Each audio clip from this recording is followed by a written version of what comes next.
ನನ್ನ ಪ್ರಾಣಕ್ಕಿಂತಲೂ ಹೆಚ್ಚಾದ ಉಜ್ಜಯಿನಿ ನಗರವನ್ನು ಪಾಲಿಸಲು ಸಹಕರಿಸುತ್ತಿರುವ ಪೂಜ್ಯರೇ, ಪಂಡಿತರೇ, ವಿಪ್ರರತ್ನರೇ, ಅಮಾತ್ಯರೇ, ಸೇನಾಪತಿಗಳೇ ಹಾಗೂ ನೆರೆದಿರುವ ಪ್ರಜೆಗಳೇ, ನಿಮ್ಮೆಲ್ಲರ ಆಶೀರ್ವಾದ, ಸ್ನೇಹ, ಅಭಿಮಾನಗಳಿಂದ ನಾನು ಸಾಮ್ರಾಜ್ಯವನ್ನು ಪಾಲಿಸುತ್ತಾ ಇರುವುದು ನಿಮಗೆಲ್ಲರಿಗೂ ತಿಳಿದ ವಿಷಯ. ನನ್ನ ಮಸ್ತಕದ ಮೇಲೆ ಜಗನ್ಮಾತೆಯ ಆಶೀರ್ವಾದ, ಈ ಶರೀರದ ಮೇಲೆ ಶಿವನ ಕೃಪೆಯು ಇರುವವರೆಗೂ ನನಗಾಗಲಿ ನನ್ನ ರಾಜ್ಯಕ್ಕಾಗಲಿ ಯಾವ ಧಕ್ಕೆಯೂ ಬರಲಾರದೆಂದೇ ನಂಬಿರುವೆ. ಕ್ಷಮಿಸಬೇಕು ಮಹಾಪ್ರಭು. ಜಗತ್ತಿನಲ್ಲಿ ಜನ್ಮ ತಳೆದ ಮೇಲೆ ಒದಗುವ ಗ್ರಹಚಾರ ಫಲಗಳನ್ನು ಅನುಭವಿಸದೇ ಇರಲು ಸಾಧ್ಯವೇ ಇಲ್ಲ. ಗ್ರಹ ಬಲವಿಲ್ಲದೆ ಹೋದರೆ ಕಷ್ಟ ನಷ್ಟಗಳಿಗೆ ಗುರಿಯಾಗಿ ವ್ಯಥೆಯ ಸಾಗರದಲ್ಲಿ ಸಿಲುಕಿ ನರಳಾಳದೆ ವಿಧಿಯೇ ಇಲ್ಲ. ಪಂಡಿತೋತ್ತಮರೇ, ಸುಖ ದುಃಖಗಳು ನಮ್ಮ ನಮ್ಮ ಪೂರ್ವಾರ್ಜಿತ ಪುಣ್ಯ ಫಲವೇ ಆಗಿರುವಾಗ ಈ ಮಧ್ಯದಲ್ಲಿ ತೊಂದರೆ ಉಂಟು ಮಾಡಲು ಈ ಗ್ರಹಗಳು ಯಾರು? ಸೃಷ್ಟಿಕರ್ತನಾದ ಬ್ರಹ್ಮನ ಮತಿ ಕುಶಲದಿಂದ ಜಗತ್ತಿನಲ್ಲಿ ಜನ್ಮ ತಳೆದ ಪ್ರತಿಯೊಬ್ಬನು ಜಾತಕ ರೀತಿಯಲ್ಲಿಯ ಏರಿಳಿತಗಳನ್ನು ಸಮತೋಲನವಾಗಿ ನಡೆಸಲು ನಿಯಮಿಸಿರುವ ಶಕ್ತಿಗಳೇ ಆ ನವಗ್ರಹಗಳು. ಏನು ನವಗ್ರಹಗಳೇ? ಕ್ಷಮಿಸಿ ಪ್ರಭು, ಈ ನವಗ್ರಹಗಳು ಸಾಮಾನ್ಯವಲ್ಲ. ಅಪ್ಪಣೆ ಇದ್ದರೆ ಇಲ್ಲಿರುವ ವಿಪ್ರರಿಂದಲೇ ತಾವು ನವಗ್ರಹಗಳ ಮಹಿಮೆ ತಿಳಿಯಬಹುದು. ಮಹಾರಾಜ, ಸಕಲ ವಿದ್ಯಾ ಪಾರಂಗತರು ಜ್ಞಾನಿಗಳೂ ಆದ ತಮಗೆ ಸಕಲ ಗ್ರಹ ಬಲಗಳ ಅಗಾಧವಾದ ಶಕ್ತಿಗಳ ಬಗ್ಗೆ ತಿಳಿಯದು ಎನ್ನುವ ಈ ಬ್ರಾಹ್ಮಣರನ್ನು ಅನ್ಯಥಾ ಭಾವಿಸಬಾರದು. ಮಂತ್ರಿವರ್ಗರೇ, ನಾನು ತಿಳಿದಿರುವ ವಿಚಾರವು ಅಲ್ಪವೆಂದೇ ನನ್ನ ಭಾವನೆ. ವಿಚಾರ ವಿಮರ್ಶೆಗಳಿಂದ ಜ್ಞಾನಾರ್ಜನೆ ಹೆಚ್ಚುವುದೇ ವಿನಃ ಕುಗ್ಗುವುದಿಲ್ಲವಲ್ಲ. ಹೇಳಿ ಬ್ರಾಹ್ಮಣ ಪಂಡಿತರೇ, ನವಗ್ರಹಗಳಲ್ಲೆಲ್ಲ ಅತಿ ಪ್ರಬಲರಾದವರು ಯಾರು? ಮಹರ್ಷಿ ಕಶ್ಯಪರ ಪುತ್ರನು, ಕೆಂಪು ವರ್ಣವನ್ನು ಹೊಂದಿದವನು, ಸಪ್ತಾಶ್ವಗಳ ರಥಾರೂಢನು, ಈ ಜಗತ್ತಿಗೆ ಬೆಳಕನ್ನು ಕೊಡುವವನು ಆದ ಸೂರ್ಯಗ್ರಹನು. ತನ್ನ ಕಾರ್ಯದಲ್ಲಿ ಕಿಂಚಿತ್ತಾದರೂ ಬೇಸರ ಪಡದೆ ಜಗತ್ತನ್ನೇ ಪಾಲಿಸುತ್ತಾ ಸಕಲ ಕಾರ್ಯಗ್ರಹಗಳಿಗೂ ಶ್ರೇಷ್ಠ ಗ್ರಹನಾಗಿದ್ದಾನೆ ಮಹಾಪ್ರಭು. ನಿಮ್ಮ ಮಾತು ನಿಜ. ಒಂದು ವಿಧದಲ್ಲಿ ಸೂರ್ಯದೇವನು ನನ್ನ ವಂಶದ ಮೂಲ ಪೂಜ್ಯನೂ ಸಹ. ನಂತರ ನಕ್ಷತ್ರಗಳ ರಾಜನು, ಮಹಾಲಕ್ಷ್ಮಿಗೆ ಸೋದರನು, ಪ್ರಶಾಂತವಾದ ಹೊಂಬಣ್ಣಧಾರಿಯು, ಪಾಂಡವ ಕುಲೋದ್ಧಾರಕನೂ ಆದ ಚಂದ್ರನೂ ಸರ್ವಶ್ರೇಷ್ಠನೇ. ಆಹಾ, ಸೂರ್ಯ ಚಂದ್ರರಿಬ್ಬರೂ ಸರಿಸಾಟಿಗಳೇ ಎಂದಾಯಿತು. ಮುಂದೆ ಆರೋಗ್ಯದಾಯಕನು, ಅತಿ ಪರಾಕ್ರಮಿಯು, ಬೇಡಿದವರಿಗೆಲ್ಲ ಭೋಗ ಭಾಗ್ಯಗಳನ್ನು ಕೊಡುತ್ತಾ ಇರುವ ಮಂಗಳ ಗ್ರಹನೂ ಶ್ರೇಷ್ಠನೇ ತಾನೇ ಮಹಾರಾಜ. ನಿಸ್ಸಂಶಯವಾಗಿ. ವಿಪ್ರೋತ್ತಮರೇ, ಮತ್ತೆ ಬುಧಗ್ರಹ? ಬುದ್ಧಿದಾಯಕ, ಕ್ಷೀರಸಾಗರ ಜನಕ ಚಂದ್ರಗ್ರಹನ ವರಪುತ್ರನಲ್ಲವೇ, ಸದಾ ಕರುಣೆಯನ್ನು ನೀಡುವ ಸರ್ವೋತ್ತಮ ಗ್ರಹ. ಒಬ್ಬರಿಗಿಂತಲೂ ಒಬ್ಬರು ಹೀಗಿರಬೇಕು ನೋಡಿ. ಭಲೇ ಕರ್ತವ್ಯ ನಿಷ್ಠ ಗ್ರಹಗಳೇ. ಮುಂದಿನ ಗ್ರಹಗಳ ವಿಚಾರ ಮತ್ತಷ್ಟು ಗಹನವಾದದ್ದು. ಕೇಳಿ ಮಹಾಪ್ರಭು, ಮಹಾಶ್ರೇಷ್ಠನಾದ ಗುರುವೂ ಸಹ ಯಾರಿಗೂ ಕಮ್ಮಿಯಲ್ಲ. ಜ್ಞಾನಕ್ಕೆ ಮೂಲಾಧಾರನಾಗಿ ದೇವತೆಗಳಿಗೂ ಋಷಿಗಳಿಗೂ ಸಹ ಗುರುವೆನಿಸಿ ಖ್ಯಾತನಾಗಿರುವ ಬೃಹಸ್ಪತಿಯೂ ಮಿಗಿಲಾದ ಗ್ರಹನೇ ಅಲ್ಲವೇ? ಖಂಡಿತ ಖಂಡಿತ. ಮತ್ತೆ ಶುಕ್ರನಾದರೂ ಹೇಗೆ? ಇವನನ್ನು ಪೂಜಿಸುವವರ ಪಾಲಿಗೆ ಭಾಗ್ಯದಾತ, ರಾಕ್ಷಸ ವಂಶದವರ ಕುಲಗುರು, ಮೃತ ಸಂಜೀವಿನಿ ಮಂತ್ರ ಬಲ್ಲವನು, ಸಕಲ ಶಾಸ್ತ್ರಗಳನ್ನೂ ಬಲ್ಲ ಮೇಧಾವಿ, ಭೃಗು ಮಹರ್ಷಿಯ ಪ್ರಿಯ ಸಂಜಾತ. ಈತ ಒಲಿದರೆ ಶುಕ್ರ ಮಹರ್ದಶೆ ಪ್ರಾರಂಭವಲ್ಲವೇ ಮಹಾಪ್ರಭು? ಷಡ್ಗ್ರಹಗಳ ಬಗ್ಗೆ ತಿಳಿಸಿದ ನಿಮಗೆಲ್ಲ ಅನಂತ ನಮಸ್ಕಾರಗಳು. ಇಷ್ಟೆಲ್ಲಾಗಿದ್ದರೂ ಗ್ರಹಚಾರ ಒದಗಿದರೆ ಎನ್ನುತ್ತಾರಲ್ಲ ತಿಳಿದವರು, ಅದು ಹೇಗೆ? ನಿಮ್ಮ ಮಾತಿನಲ್ಲಿ ಸಂಶಯವೇ ಇಲ್ಲ ಮಹಾಪ್ರಭು. ಏಕೆಂದರೆ ರಾಕ್ಷಸ ಕುಲದವರಾದ ರಾಹು, ಕೇತುಗಳು ಎಂಬ ಗ್ರಹಗಳು ನಿಜವಾಗಿಯೂ ಭಯಂಕರ ಅರ್ಧ ಶರೀರಧಾರಿಗಳು. ನರಮಾನವರಿಲ್ಲಿ ಸೂರ್ಯ ಚಂದ್ರಾದಿಗಳನ್ನೇ ಬಿಡದೆ ಪೀಡಿಸುತ್ತಾ ಇರುವ ಇವರುಗಳ ದೃಷ್ಟಿ ಬಿದ್ದರೆ ಬಿಡಿಸಿ ಕಾಪಾಡಲು ಯಾವ ದೇವರಿಗೂ ಸಾಧ್ಯವಿಲ್ಲ. ಅಂದ ಮೇಲೆ ನಿಜ, ಇವರಿಬ್ಬರೂ ಸ್ವಲ್ಪ ಕ್ರೂರಿಗಳೇ. ಆದರೂ ಜಪತಪಾದಿಗಳಿಂದ ಪ್ರಸನ್ನರಾಗುತ್ತಾರಲ್ಲವೇ? ಪ್ರಾರ್ಥಿಸಿದರೆ ಯಾರು ತಾನೇ ಒಲಿಯುವುದಿಲ್ಲ ಮಹಾಪ್ರಭು. ಪ್ರಾರ್ಥಿಸಿದರು, ದೀನನಾಗಿ ಮೊರೆಯಿಟ್ಟರು, ಹಿಡಿದ ಪಟ್ಟು ಬೆಳೆದ ಮಹಾನ್ ಗ್ರಹ ದೇವತೆ ಎನಿಸಿರುವ ಶ್ರೀ ಶನಿಗ್ರಹದ ಪ್ರಭಾವ ತಿಳಿಸಲೇ ಮಹಾಪ್ರಭು? ಪ್ರಾರ್ಥಿಸಿದರೂ ಒಲಿಯದೆ ಮೊರೆಗಿಟ್ಟರೂ ಕೇಳದಷ್ಟು ಕಟುಕನೇ ಆ ಶನಿ? ಕಟುಕನಲ್ಲ ಪ್ರಭು, ಕರ್ತವ್ಯ ನಿರತ ಪ್ರತಿ ಜಾತಸ್ಯನಿಗೂ ಅವನ ಜಾತಕದ ಪ್ರಕಾರ ತನ್ನ ಅಧಿಕಾರಕ್ಕೆ ಸಿಲುಕಿದವನ ಜೀವನದಲ್ಲಿ ಕಷ್ಟ ನಷ್ಟಗಳಿಂದ ಪೀಡಿಸಿ ಪ್ರತಿ ಹಂತದಲ್ಲೂ ತನ್ನ ಕರ್ಮವನ್ನು ಹಳಿದು ನೊಂದು ದೇವರನ್ನು ಹೆಜ್ಜೆ ಹೆಜ್ಜೆಗೂ ಸ್ಮರಿಸುವಂತೆ ಮಾಡಿ ತನ್ನ ಅವಧಿಯಿಂದ ಪಾರಾಗುವ ಜೀವಿಗೆ ಸಕಲ ಸನ್ಮಂಗಳಗಳನ್ನು ಕರುಣಿಸಿ ತಾನಾಗಿ ಒಳೆಯುವನು. ಈ ಮಾತಿನಲ್ಲಿ ಸಂಶಯವೇ ಇಲ್ಲ ರಾಜನ್. ಅಂದರೆ ಶನಿಯು ಜನಿಸಿದಾಗ ತನ್ನ ತಂದೆಯಾದ ಸೂರ್ಯ ದೇವನ ಮೇಲೆಯೇ ಆತನ ದೃಷ್ಟಿ ಬೀಳಲು ಸೂರ್ಯನ ದೇಹವು ಕೆಟ್ಟ ಕುಷ್ಠ ರೋಗದಿಂದ ವಿಹೀನವಾಯಿತು. ಆತನ ಸಾರಥಿಯು ಕಾಲು ಕಳೆದ ಹೆಳವಾದನು. ಅಶ್ವಗಳ ಕಣ್ಣು ಕಾಣದಾಯಿತು. ಸೂರ್ಯನ ಚಲನವೇ ಸ್ತಬ್ಧವಾಗಿ ಭಾಸ್ಕರನು ಭಯದಿಂದ ಚಿಂತಿಸಲು ಶರೀರಾಯನು ಕೃಪಾದೃಷ್ಟಿ ಬೀರಲು ತಕ್ಷಣವೇ ಎಲ್ಲವೂ ಮಾಯವಾಗಿ ಮೊದಲಿನ ಸ್ಥಿತಿ ಒದಗಿತು. ಅಂದ ಮೇಲೆ ಸಾಕು, ನಿಲ್ಲಿಸಿ ನಿಮ್ಮ ಶನಿಗ್ರಹದ ವರ್ಣನೆ. ಹುಟ್ಟಿದವಡನೆ ತನ್ನ ತಂದೆಯನ್ನೇ ಕಷ್ಟಕ್ಕೆ ಗುರಿಪಡಿಸಿದವನು ಅದೆಂತಹ ಮಗ? ತಂದೆಗೆ ಮಾತಿರಲಿ, ತಂದೆಗೆ ಸಾರಥಿ. ಅವನೇನು ತಪ್ಪು ಮಾಡಿದ್ದ ಹೇಳಿ? ಕಾಲು ಕಳೆದು ಹೆಳವನಾಗಲು. ಅದು ಹೋಗಲಿ, ಮೂಕ ಜೀವಿ ಕುದುರೆಗಳೇನು ತಪ್ಪು ಮಾಡಿದ್ದವೋ ಕಾಣೆ. ಕುರುಡಾದವಂತೆ ಕುರುಡು. ದುಷ್ಟ ಬುದ್ಧಿಗೆ ಇವನೂ ಒಬ್ಬ ಗ್ರಹಗಳಲ್ಲೇ ಕರ್ತವ್ಯ ನಿಷ್ಠ. ಭೇಷ್. ಕೇಳಿ ವಿಪ್ರರೇ, ಧರ್ಮ ಅಧರ್ಮ, ನ್ಯಾಯ ಅನ್ಯಾಯ ಇವುಗಳ ತಾರತಮ್ಯ ತಿಳಿದು ಸತ್ಯಸಂಧನಾಗಿ ಒಳ್ಳೆಯವನಾಗಿ ನಡೆಯುವವನಿಗೆ ನಿಮ್ಮ ಶನಿ ಏನು ತಾನೇ ಮಾಡಬಲ್ಲ? ಹೇಳಿ. ಬೇಡಿ ಮಹಾಪ್ರಭು, ಬೇಡಿ. ವೃಥಾ ಕಷ್ಟಕ್ಕೆ ಗುರಿಯಾಗಬೇಡಿ. ಏನು? ನನಗೆ ಕಷ್ಟವೇ? ಜಗಜ್ಜನನಿಯ ಸಾಕ್ಷಾತ್ಕಾರವಾಗಿರುವ ನನಗೆ ನಿಮ್ಮ ಶನಿ ಏನು ತಾನೇ ಮಾಡಬಲ್ಲ? ಏಳರಾಟ ಶನಿಕಾಟ ಒದಗಿದರೆ ಹೀಗೆ ಬುದ್ಧಿ ಕೆಡುತ್ತದೆ, ಕೆಟ್ಟ ಮಾತುಗಳನ್ನು ಆಡಿಸುತ್ತದೆ, ಅಹಂಕಾರವು ತಾನಾಗಿ ತುಂಬಿಕೊಳ್ಳುತ್ತದೆ. ಅಂದರೆ ನನಗೆ ಈಗ ಶನಿಕಾಟವೇ? ಹೇಳಿ ವಿಪ್ರರೇ, ಜ್ಯೋತಿಷಾಸ್ತ್ರ ಪ್ರವೀಣರು ನೀವು. ಏನು ಹೇಳಲಿ ಪ್ರಭು? ಚಿತ್ತಾ ನಕ್ಷತ್ರದ 3ನೇ ಪಾದದಲ್ಲಿ ಜನಿಸಿದ ತಮಗೆ ತುಲಾ ರಾಶಿಯಿಂದ ಈಗಷ್ಟೇ ಶನಿ ದೃಷ್ಟಿ ಬಿದ್ದಿದೆ. ಹಾಗಾದರೆ ನಾನು ಅಷ್ಟ ಕಷ್ಟಗಳನ್ನು ಅನುಭವಿಸಲೇಬೇಕೇನೋ? ವಿಧಿ ನಿಯಮವನ್ನು ತಪ್ಪಿಸಲು ಯಾರಿಂದಲೂ ಸಾಧ್ಯವಿಲ್ಲ ಪ್ರಭು.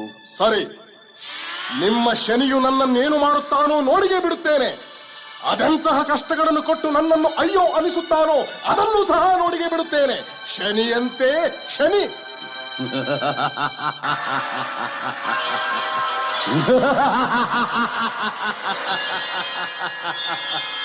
ಯಾರು ಯಾರು ಯಾರು ನನ್ನನ್ನು ನಿಂದಿಸುತ್ತಿರುವ ನರ ಕುಕ್ಷಿ? ವಿಕ್ರಮ, ಪೂರ್ವಾರ್ಜಿತ ಪುಣ್ಯದಿಂದ ಲಭಿಸಿರುವ ರಾಜಭೋಗದ ಮದದಿಂದ ಮುಂದಿನ ಪರಿಜ್ಞಾನವಿಲ್ಲದೆ ಜಂಬ ಕೊಚ್ಚಿಕೊಳ್ಳುತ್ತಿರುವ ಅಥವಾ ಇದು ನಿನ್ನ ತಪ್ಪಲ್ಲವೋ? ನಿನ್ನ ಜಾತಕದಲ್ಲಿ ಪ್ರವೇಶ ಮಾಡಲು ಕಾದಿರುವ ನನಗೆ ಕೆಚ್ಚದೆಯ ಆಹ್ವಾನ. ಭಲೇ, ಆದರೆ ಈ ಹಿಂದೆ ನಳಮಹಾರಾಜ, ಹರಿಶ್ಚಂದ್ರ, ಪುರೂರವ, ಸತ್ಯವ್ರತರಂತಹ ಏಕಮೇವ ಚಕ್ರಾಧೀಶ್ವರರು ಕೂಡ ನಾನು ಕೊಟ್ಟ ಕಷ್ಟಗಳನ್ನೆಲ್ಲ ಸಹಿಸಿ ನನ್ನನ್ನು ಪೂಜಿಸಿದರೆ ವಿನಃ ನಿನ್ನಂತೆ ದುರಹಂಕಾರದಿಂದ ಆಹ್ವಾನಿಸಲಿಲ್ಲ, ನಿಂದಿಸಲಿಲ್ಲ. ಇದರ ಫಲವನ್ನು ನೀನೇ ಮುಂದೆ ನೋಡುವೆ. ಏನಿದು ವಿಚಿತ್ರ ಶಬ್ದ? ಅದು ನನ್ನ ರಾಜ್ಯಸಭೆಯಲ್ಲಿ. ಅರೆ, ಎಷ್ಟು ಎತ್ತರ ಗಾತ್ರದ ಕಾಗೆಗೆ ಮೇಲೆ ಇರುವ ಈ ಛಾಯಾ ಸ್ವರೂಪನು ಯಾರಿರಬಹುದು? ಏಕಿಷ್ಟು ಉಗ್ರ ರೂಪ? ತಿಳಿಯಲಿಲ್ಲವೇ ವಿಕ್ರಮ? ತಿಳಿಯಲಿಲ್ಲವಲ್ಲ.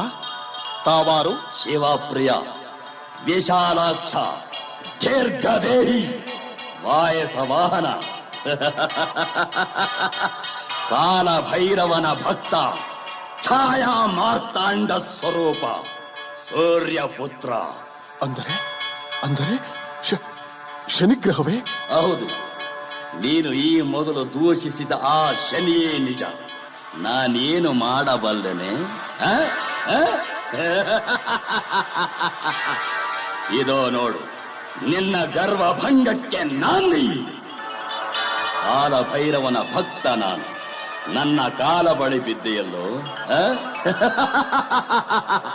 ಕಾಲ ಸನ್ನಿಹಿತವಾಗುವವರೆಗೆ ನಾನು ಯಾರನ್ನೂ ಮುಟ್ಟುವುದಿಲ್ಲ, ಕಾಟವನ್ನೂ ಕೊಡುವುದಿಲ್ಲ.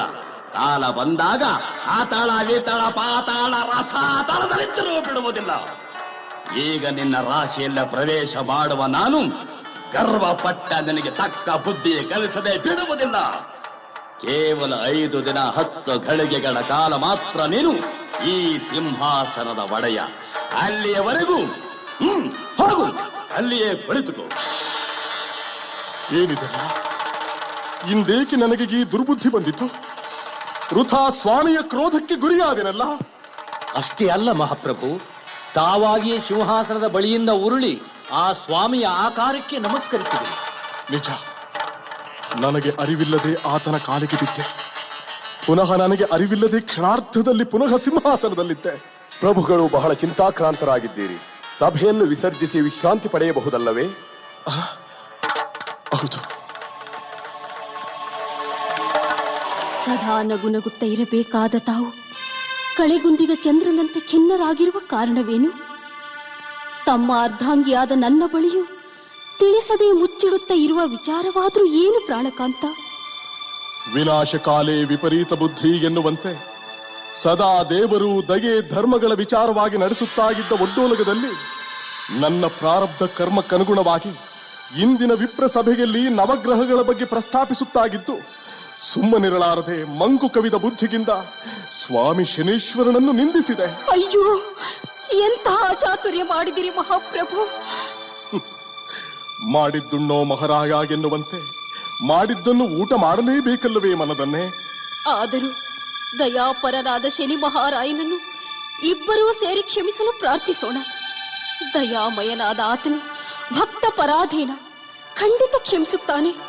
ಹುಚ್ಚಿ ಸ್ವಾಮಿಯು ನನ್ನ ಜಾತಕದ ಪ್ರಕಾರ ಇನ್ನು 5 ದಿನ 10 ಘಳಿಗೆ ನಂತರ 7.5 ವರ್ಷಗಳ ಕಾಲ ಹೆಗಲೇರಿ ಕಾಡಿಸದೆ ಬಿಡುವುದಿಲ್ಲ ಎಂದು ಪ್ರತ್ಯಕ್ಷವಾಗಿ ತುಂಬಿದ ಸಭೆಯಲ್ಲಿಗೆ ನುಡಿದು ಹೋದ ಮೇಲೆ ನಿನ್ನ ಪ್ರಾರ್ಥನೆಗಳೆಲ್ಲ ಕೇವಲ ಲವಲೇಶ ಮಾತ್ರ. ಇದು ನಿನ್ನ ಭ್ರಮೆ. ಅಂದರೆ ಮುಂದೆ ಅದ್ಯಾವ ಕರ್ಮಕಾಂಡವು ಕಾದಿದೆಯೋ ಕಾಣಿ. ಇನ್ನೂ ಬಾಲಕ, ನಮ್ಮ ಏಕಮಾತ್ರ ಪುತ್ರ. ಅಮಾತ್ಯ ಭಟ್ಟಿಗಳಲ್ಲದೆ ರಾಜ್ಯದ ಸಿಂಹಾಸನಕ್ಕೆ ಸರಿಯಾದ ರಾಜಭಕ್ತಿಯುಳ್ಳ ಅಧಿಕಾರಿಗಳಿಲ್ಲ. ಇನ್ನು ಕಷ್ಟವೆಂದರೆ ಏನೆಂಬುದನ್ನೇ ಅರಿಯದ ನನ್ನ ಗತಿ ಏನು?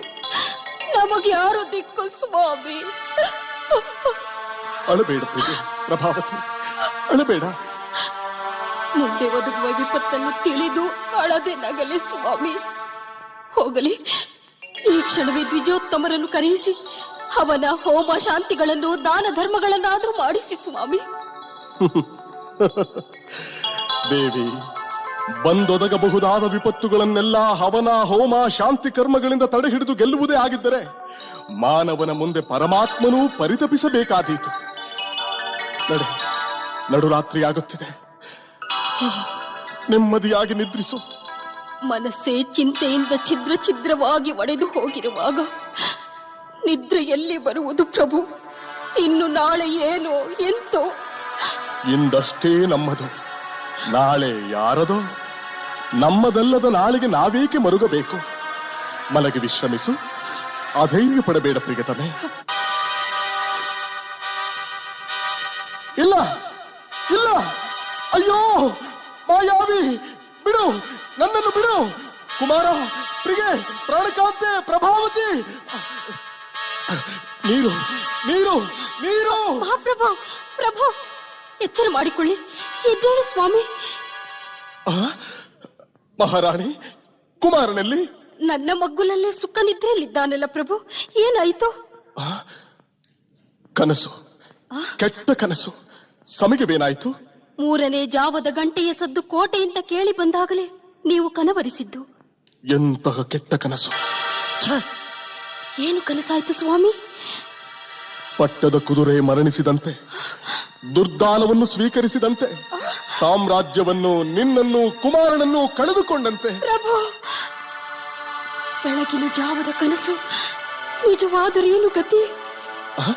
ಬಹುಶಃ ನಿನ್ನೆಗೆ ಮನಸ್ಸಿನ ಆಘಾತ, ಮತ್ತೆ ಕನಸಿನಲ್ಲಿಯೂ ಭ್ರಮೆಯಾಗಿ ಆವರಿಸಿರಬಹುದಷ್ಟೇ. ಮಲಗಿಕೋ ಮಹಾರಾಣಿ, ಮಲಗಿಕೋ.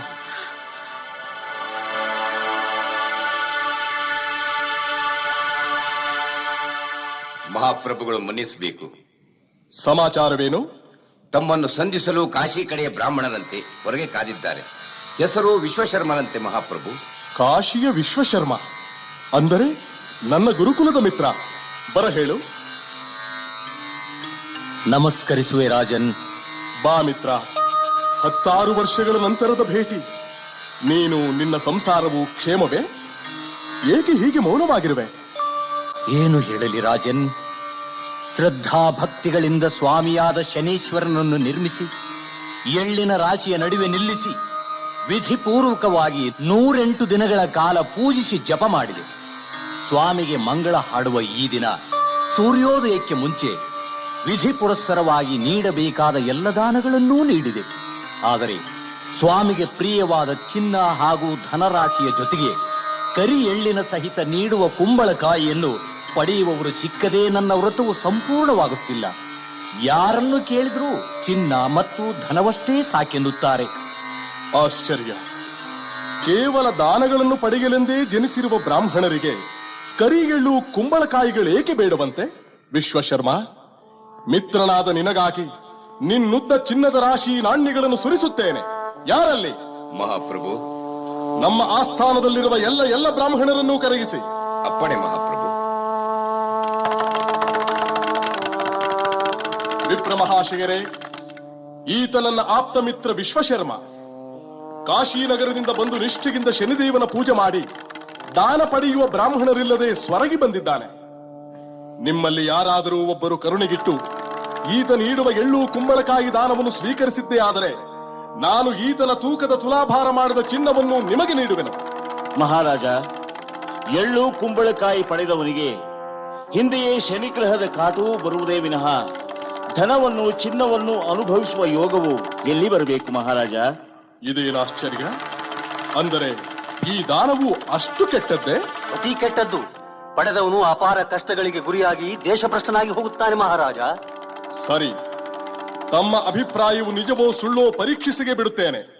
ಮಿತ್ರ ವಿಶ್ವಶರ್ಮ, ನನಗೇ ನೀಡು ಆ ದಾನವನ್ನು. ಕಷ್ಟದಿಂದ ಪಾರು ಮಾಡುವುದು ಕ್ಷತ್ರಿಯ ಧರ್ಮ. ಯೋಚಿಸಬೇಡ, ದಾನ ಮಾಡು.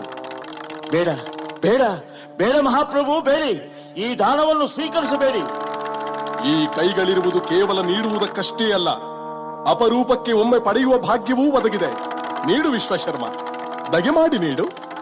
ಸರ್ವಂ ಶ್ರೀ ಶನೇಶ್ವರ ಸ್ವಾಮಿ ದೇವತಾರ್ಪಣಮಸ್ತು.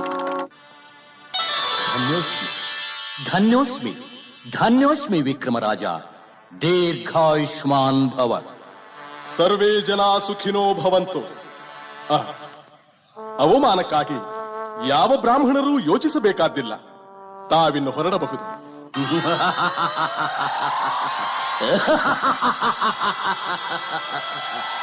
ವಿಕ್ರಮರಾಜ, ಇಂದಿನಿಂದ ನಿನ್ನ ಜನ್ಮರಾಶಿಗೆ ನನ್ನ ಪ್ರವೇಶ.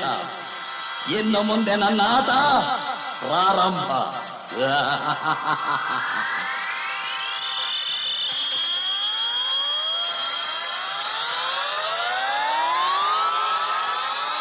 ತಾಯಿ ಮಹಾರಾಣಿಯವರೇ, ಮಹಾರಾಜರು ತಮ್ಮ ವಂಶದಲ್ಲಿ ಯಾರೂ ಮಾಡಬಾರದನ್ನ ಮಾಡಿ ತಮ್ಮ ವಿನಾಶಕ್ಕೆ ತಾವೇ ದಾರಿ ಮಾಡಿಕೊಂಡರು. ನೀವು ಹೇಳುತ್ತಿರುವುದಾದ್ರೂ ಏನು ಅಮಾತ್ಯರೇ? ಹೇಗೆ ಹೇಳಲಿ? ಮಹಾರಾಜರು ಯಾವ ಮಾಯೆಗೆ ಒಳಗಾಗಿದ್ದಾರೋ ಕಾಣೆ ತಾಯಿ. ಸದಾ ದಾನ ಧರ್ಮಾದಿಗಳನ್ನು ನೀಡುತ್ತಿದ್ದ ತಮ್ಮ ಕೈಯಾರೆ ತಾವೇ ಸ್ವತಃ ದಾನವನ್ನು ಸ್ವೀಕರಿಸಿ ಬಿಟ್ಟಿದ್ದಾರೆ. ಅದರಲ್ಲೂ ಬ್ರಾಹ್ಮಣರು ಮಾತ್ರ ಸ್ವೀಕರಿಸಬೇಕಾದ ಹಾಗೂ ಶನಿದೇವರಿಗೆ ಪ್ರಿಯವಾದ ಕರಿ ಎಳ್ಳು ಮತ್ತು ಕುಂಬಳಕಾಯಿ. ಇದರಿಂದಾಗಬಹುದಾದ ಅನಾಹುತ ಏನೆಂದು ತಿಳಿಸುವಿರಾ ಅಮಾತ್ಯರೇ? ಇದರಿಂದ ಶನಿರಾಜನು ಸಂತೃಪ್ತನಾಗಿ ದಾನ ನೀಡಿದವರನ್ನು ಬಿಟ್ಟು ದಾನ ಪಡೆದವರ ಹೆಗಲೇರುವುದು ಸತ್ಯ. ಮೊದಲೇ ಮಹಾಪ್ರಭುಗಳಿಗೆ ಶನಿದಶೆ ಪ್ರಾರಂಭ. ಅಯ್ಯೋ, ಏನಿದು ಅನಾಹುತ? ಇವರಿಗೆ ಏಕೆ ಈ ದುರ್ಬುದ್ಧಿ ಬಂತು? ರಾಣಿ ಪ್ರಭಾವತಿ, ಸ್ವಾಮಿ, ಎಂತಹ ಕೆಲಸ ಮಾಡಿಬಿಟ್ಟರಿ. ನಮಗೇಕೆ ಈ ದಾನ ಬೇಕಿತ್ತು? ಬಿಸಾಡಿ ಮೊದಲು, ಬಿಡಿ ಇದನ್ನು. ತಾಳ್ಮೆ ತೆಗೆದುಕೋ ದೇವಿ. ವಿಧಿ ಬರಹವ ತಪ್ಪಿಸಲು ಹರಿಹರಾದಿಗಳಿಗೂ ಸಾಧ್ಯವಿಲ್ಲದಿರುವಾಗ ನಮ್ಮ ಪಾಡೇನು? ಕೇವಲ ಈ ದಿನ ಈ ದಾನ ಪಡೆದ ಮಾತ್ರಕ್ಕೆ ಜನ್ಮರಾಶಿಗೆ ಅಂಟಿ ಬಂದಿರುವ ಶನಿಯು ಹೆಗಲೇರುವನೆ? ಹುಚ್ಚಿ, ಇದನ್ನು ಪಡೆಯದಿದ್ದರೆ ಹೋಗಲಿ ಎಂದು ಬಿಟ್ಟು ಬಿಡುತ್ತಿದ್ದನೆ. ಎರಡೂ ಇಲ್ಲ, ಅನುಭವಿಸಬೇಕಾದ್ದನ್ನು ಅನುಭವಿಸಿಯೇ ತೀರಬೇಕು. ಅಮಾತ್ಯರೇ, ಮಹಾಸೇನಾನಿ ದಂಡನಾಯಕರಾದ ದುರ್ಜಯ, ಅಮಿತ ಉತ್ಸಾಹಿಯಾದ ದುರ್ಜಯರು ಅರಮನೆಯ ಪಟ್ಟದ ಕುದುರೆಯನ್ನು ನೋಡಲು ಹೋಗಿದ್ದಾರೆ. ಏನು, ಈ ಹೊತ್ತಿನಲ್ಲಿ ಪಟ್ಟದ ಕುದುರೆಯನ್ನು ನೋಡುವುದೇ? ಕಾರಣ? ಪಟ್ಟದ ಕುದುರೆಯು ಲಾಯದಿಂದ ಕಿತ್ತುಕೊಂಡು ಹುಚ್ಚು ಹಿಡಿದಂತೆ ಕುಣಿಯುತ್ತಿದೆಯಂತೆ. ಏನು, ಪಟ್ಟದ ಕುದುರೆಗೆ ಹುಚ್ಚೆ? ಈ ವಿಚಾರ ತಿಳಿಸಿದ ದುರ್ಜಯನಿಗಾಗಲಿ ನಿಮಗಾಗಲಿ ಹುಚ್ಚು ಹಿಡಿದಿಲ್ಲವಷ್ಟೇ. ಪ್ರಭು, ಏನಿದು? ಎಲ್ಲರನ್ನು ಹೀಗೆ ದುಡುಕಿ ಮಾತನಾಡಿಸುತ್ತಿರುವ ತಮ್ಮ ಬುದ್ಧಿಗೆ ಏನಾಗಿದೆ? ನೀವೆಲ್ಲ ತಿಳಿದಂತೆ ನನಗೆ ಏನೂ ಆಗಿಲ್ಲ. ಎಲ್ಲವೂ ಸರಿಯಾಗಿ ಹೇಗಿದೆ, ಸಮಂಜಸವಾಗಿ ಹೇಗಿದೆ. ಅಮಾತ್ಯರೇ, ತಾವು ಮೊದಲು ಪಟ್ಟದ ಕುದುರೆಯ ಬಗ್ಗೆ ಗಮನವಿಡಿ. ಮದಿಸಿದ ಆನೆಯನ್ನೇ ಪಳಗಿಸಿದ ನನಗೆ ಒಮ್ಮೆ ನಿಮ್ಮ ಹುಚ್ಚೆದ್ದ ಕುದುರೆಯನ್ನು ತೋರಿಸಿ. ನಡೆಗಿರಿ. ಮಹಾಪ್ರಭು, ಪಟ್ಟದ ಕುದುರೆಯು ಅಕಾಲ ಮರಣವನ್ನು ಹೊಂದಿತು. ಸೇನಾಪತಿಯು ತಮಗೆ ವಿಚಾರ ತಿಳಿಸಲು ಅಪ್ಪಣೆ ಮಾಡಿದ್ದಾರೆ. ಏನು, ಇದು ನಿಜವೇ? ಹೌದು ಮಹಾಪ್ರಭು. ಪರಮಾತ್ಮ, ಅದರ ಆತ್ಮಕ್ಕೆ ಶಾಂತಿಗೆ ದೊರಕಲಿ, ಅದರ ಆತ್ಮಕ್ಕೆ ಶಾಂತಿಗೆ ದೊರಕಲಿ. ಅಮಾತ್ಯರೇ, ನಮ್ಮ ಪಟ್ಟದ ಕುದುರೆಗೆ ಸಕಲ ರಾಜಮರ್ಯಾದೆಯೊಡನೆ ಅಂತ್ಯಕ್ರಿಯೆಯನ್ನು ನಡೆಸಿ 3 ದಿನಗಳ ಕಾಲ ಶೋಕ ದಿನವನ್ನು ಇಡೀ ರಾಜ್ಯದಲ್ಲಿ ಆಚರಿಸಲು ಡಂಗುರ ಸಾರಿಸಿ. ಮಹದಾಜ್ಞೆ.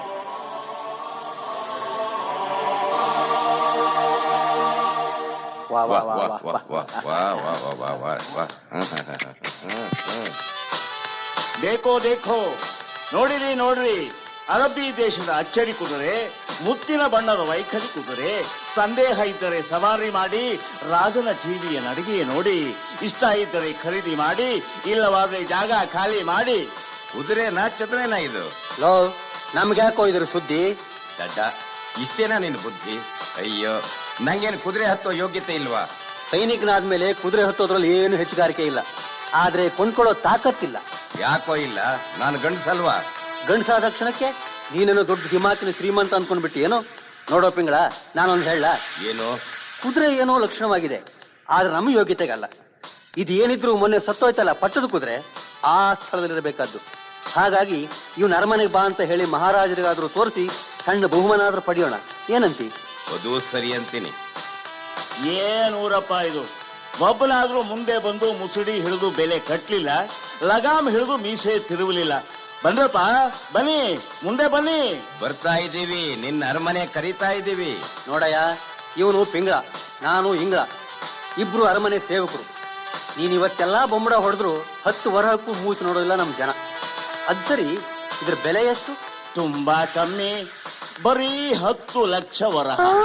ಜುಜುಬಿ, ಏಯ್, ಓಯ್, ನಾನ್ ಹೇಳಿದ್ದು ಲಕ್ಷ ಅಂದ್ರೆ ನಮ್ಮ ಮಹಾರಾಜ ರಾಜ ವಿಕ್ರಮಿಗೆ ನಿರ್ಲಕ್ಷ್ಯ. ಒಪ್ಪಿ ತಪ್ಪಿ ಏನಾದ್ರೂ ವ್ಯಾಪಾರ ಕುದುರಿದ್ರೆ ಒಂದು ಪಕ್ಷ, ನಮಗೇನ್ ಅಪೇಕ್ಷ? 10 ಚಿನ್ನದ ವರಹ.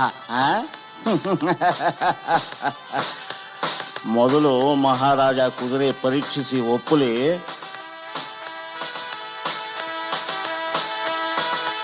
ಅಮಾತ್ಯರೇ, ಸೇನಾಪತಿ ದುರ್ಜಯರೇ, ಗತಿಸಿದ ಪಟ್ಟದ ಕುದುರೆಗೆ ಸ್ಥಾನ ತುಂಬುವ ಉತ್ತಮ ಜಾತಿಯ ಅಶ್ವವನ್ನು ಆಯ್ಕೆ ಮಾಡದೆ ವಿಧಿಯಿಲ್ಲ.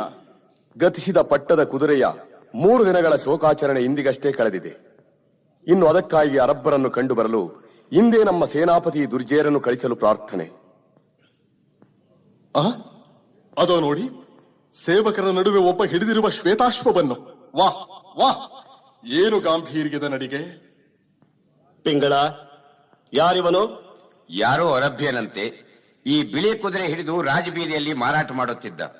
ಮಹಾಸನ್ನಿಧಾನಕ್ಕೆ ಮಾರುವ ಹಂಬಲ ಇವನದು. ಏಯ್, ಇದರ ಬೆಲೆ ಎಷ್ಟು? 1 ಲಕ್ಷ ವರಹ. ಹೆಚ್ಚು ಬೇಕಿಲ್ಲ, ಕಮ್ಮಿ ಅಂತೂ ಮುಟ್ಟೋದೇ ಇಲ್ಲ. ಅಂದರೆ ಅನುಮಾನ ಇದ್ರೆ ಸವಾರಿ ಮಾಡಿ, ಯೋಗ್ಯತೆ ನೋಡಿ ಆಮೇಲೆ ಮಾತಾಡಿ. ಮನಸೆಳೆದ ಮೇಲೆ ಮಾತೇಕೆ? ಸವಾರಿ ಮಾಡಿಗೆ ನೋಡುವೆ. ಒಪ್ಪಿಗೆಯಾದರೆ ಲಕ್ಷಕ್ಕಿಂತ ಹೆಚ್ಚೇ ನೀಡುವೆ. ಸರಿಗೇನು? ಒಪ್ಪಿಗೆ. ತೇಜಿಯನ್ನು ಹಿಡಿದು ಜಗ್ಗಿದರೆ ಸಾಕು, ಮೋಜಿನ ನಾಗಾಲೋಟದಿಂದ 4 ಕ್ಷಣದಲ್ಲಿ 4 ಗಾವುದ ದಾಟುವುದು. ಇದು ಸಾಮಾನ್ಯ ಅಶ್ವವಲ್ಲ. ಕಾರಣವಿಲ್ಲದೆ ಮರಣ ಹೊಂದಿದ ನಿಮ್ಮ ಪಟ್ಟದ ಕುದುರೆಗಿಂತ ಕೋಟಿ ಪಾಲು ಮೇಲು. ವೃಥಾ ಹೊಗಳು ಮಾತು ಬೇಕಿಲ್ಲ. ಪ್ರತ್ಯಕ್ಷ ಪರೀಕ್ಷೆ ಆಗಿ ಹೋಗಲಿ. ಮಹಾಪ್ರಭು, ನನಗೇಕೋ ಈ ಅಶ್ವದ ಮೇಲೆ ಅನುಮಾನ. ಇನ್ನು ಇದರ ಮಾಲೀಕನಾದರೂ ಮಹಾಮಾಯಾವಿಯಂತೆ ಕಾಣುತ್ತಾನೆ. ಅಮಾತ್ಯರೇ, ಅನುಮಾನಕ್ಕಿಂತಲೂ ದೊಡ್ಡ ರೋಗವಿಲ್ಲ. ಹಾಗೆ ಆತ್ಮವಿಶ್ವಾಸಕ್ಕಿಂತಲೂ ಮಿಗಿಲಾದ ಔಷಧ ಬೇರೆಯಿಲ್ಲ. ವೃಥಾ ಏಕೆ ಚಿಂತೆ ಪಡುವಿರಿ? ಮಹಾಪ್ರಭು, ಮೊದಲೇ ನಿಮ್ಮ ಗ್ರಹಚಾರ ಬೇರೆ ಸರಿ ಇಲ್ಲ. ಸಾಕು ಮಾಡಿ ನಿಮ್ಮ ಅಧಿಕ ಪ್ರಸಂಗವನ್ನು. ಏನಯ್ಯ, ಎಲ್ಲ ಕಡಿವಾಣಗಳು ಬಿಗಿಯಾಗಿದ್ದು ಜೀಲು ಸರಿಯಾಗಿ ಕಟ್ಟಿ ಬಿಗಿದಿದ್ದೀಯಾ ತಾನೆ? ನಿಸ್ಸಂಶಯದಿಂದ ಹತ್ತಿ ಬಿಡಿ ಮಹಾರಾಜ. ಪ್ರಬಲಕ, ತೋರಿಸು ನಿನ್ನ ಪ್ರತಾಪ. ಆ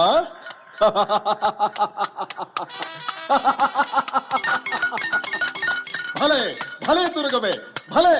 ಇದ್ದರಿಗಿಂತಹ ಕುದುರೆಗಿರಬೇಕು. ವಾ ವಾ, ನನ್ನ ಜನ್ಮದಲ್ಲಿ ಇಂತಹ ಕುದುರೆ ಏರಿರಲಿಲ್ಲ. ಎಲ್ಲಿ ಇದೇನಿದು? ಏ ಅಶ್ವವೇ, ಎತ್ತ ಹೊರಟಿರುವೆ. ಅಯ್ಯೋ ಅಯ್ಯೋ, ನಾನೆಲ್ಲಿಗೆ ಬಂದಿರುವೆ?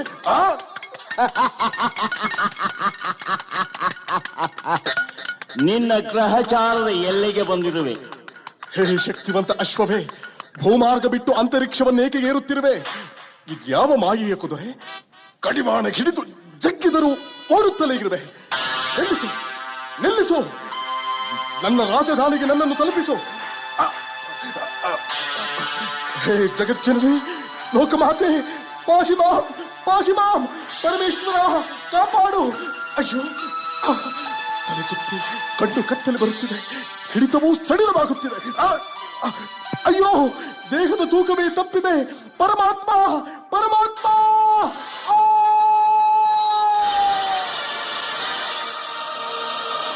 ಏನು ಮಾಡ್ತಿದ್ರೆ? ಪರೀಕ್ಷೆಗೆಂದು ಪಡೆದ ಕುದುರೆಯನ್ನು ಪರರಿಗೆ ಅಧಿಕ ಲಾಭಕ್ಕೆ ಮಾರಿಯೇ ನಿಮ್ಮ ರಾಜನು ನಗರಕ್ಕೆ ಹಿಂತಿರುಗುವಂತೆ ಕಾಣುತ್ತದೆ. ನೋಡಿ ಬುದ್ಧಿ, ರಾಜರು ಬರೋವರೆಗೆ ನಾನಂತೂ ಕಾಯೋಕೆ ಆಗೋಲ್ಲ. ಸುತ್ತಮುತ್ತ ಯಾವುದೋ ಸ್ನೇಹಿತರ ರಾಜ್ಯದಲ್ಲಿ ಆರಾಮಾಗಿದ್ದು ಇವತ್ತಲ್ಲ ನಾಳೆ ಬಂದೇ ಬರ್ತಾರೆ ರಾಜರು. ನಿನ್ನ ಬಾಯಿ ಹರಕೆಯಿಂದ ಅಷ್ಟಾದ್ರೆ ಸಾಕು ಸರ್ದಾರ. ಅಮಾತ್ಯರೇ, ತಾಯಿ, ರಾಜ್ಯದ ಬೊಕ್ಕಸದಿಂದ ಲಕ್ಷ ವರಹಗಳನ್ನು ಕೊಟ್ಟು ರಾಜರು ತಿರುಗಿ ಬರುವವರೆಗೂ ಆಡಳಿತ ಸೂತ್ರವನ್ನು ಗಮನದಿಂದ ಕಾಪಾಡಿ. ಅಪ್ಪಣೆ ಮಹಾರಾಣಿ.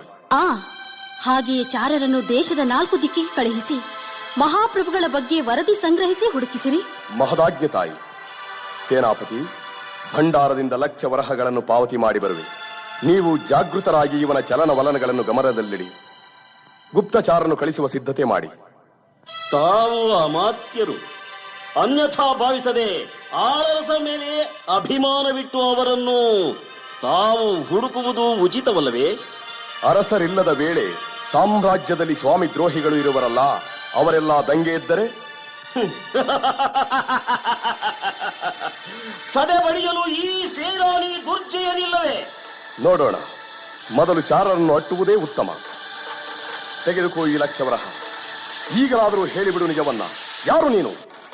ಕಣಿ ಕೇಳ್ತಾ ಇರಿ, ಮುಂದಕ್ಕೆ ನಿಮಗೆ ಗೊತ್ತಾಗತ್ತೆ. ಎಲ್ಲ ದುರಹಂಕಾರಿ, ಕೇಳಿದ್ದಕ್ಕೆ ಸರಿಯಾಗಿ ಉತ್ತರ ಕೊಡದೆ ತಪ್ಪಿಸಿಕೊಳ್ಳಲು ನೋಡುವೆಯಾ? ದುರ್ಜಯ, ಬಂಧಿಸಿರಿ ಅವನನ್ನು. ನನ್ನನ್ನು ಬಂಧಿಸಲು ನಿಮ್ಮ ತಾತ ಬಂದರೂ ಸಾಧ್ಯವಿಲ್ಲ. ನಿಲ್ಲು, ನಿಲ್ಲು, ಮಾಯಾವಿ, ಮೋಸಗಾರ, ಮೋಸಗಾರ.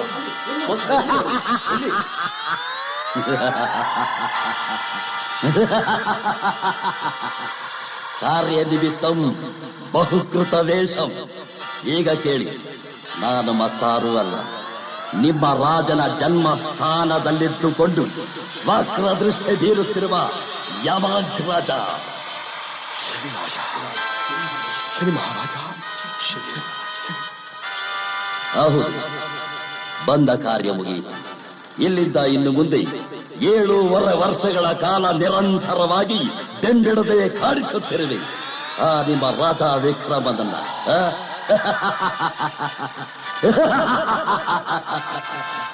ಮಹಾರಾಣಿ, ಕಡೆಗೂ ಮಹಾರಾಜರು ಮೋಸ ಹೋದರು. ಅವರು ಹೊತ್ತಿದ್ದು ಮಾಯದ ಕುದುರೆ. ಆ ಸರದಾರನೇ ಸಕಲ ಗ್ರಹ ಬಲನಾದ ಶನೇಶ್ವರನು. ನೀವೇನು ಹೇಳುತ್ತಿರುವಿರಿ?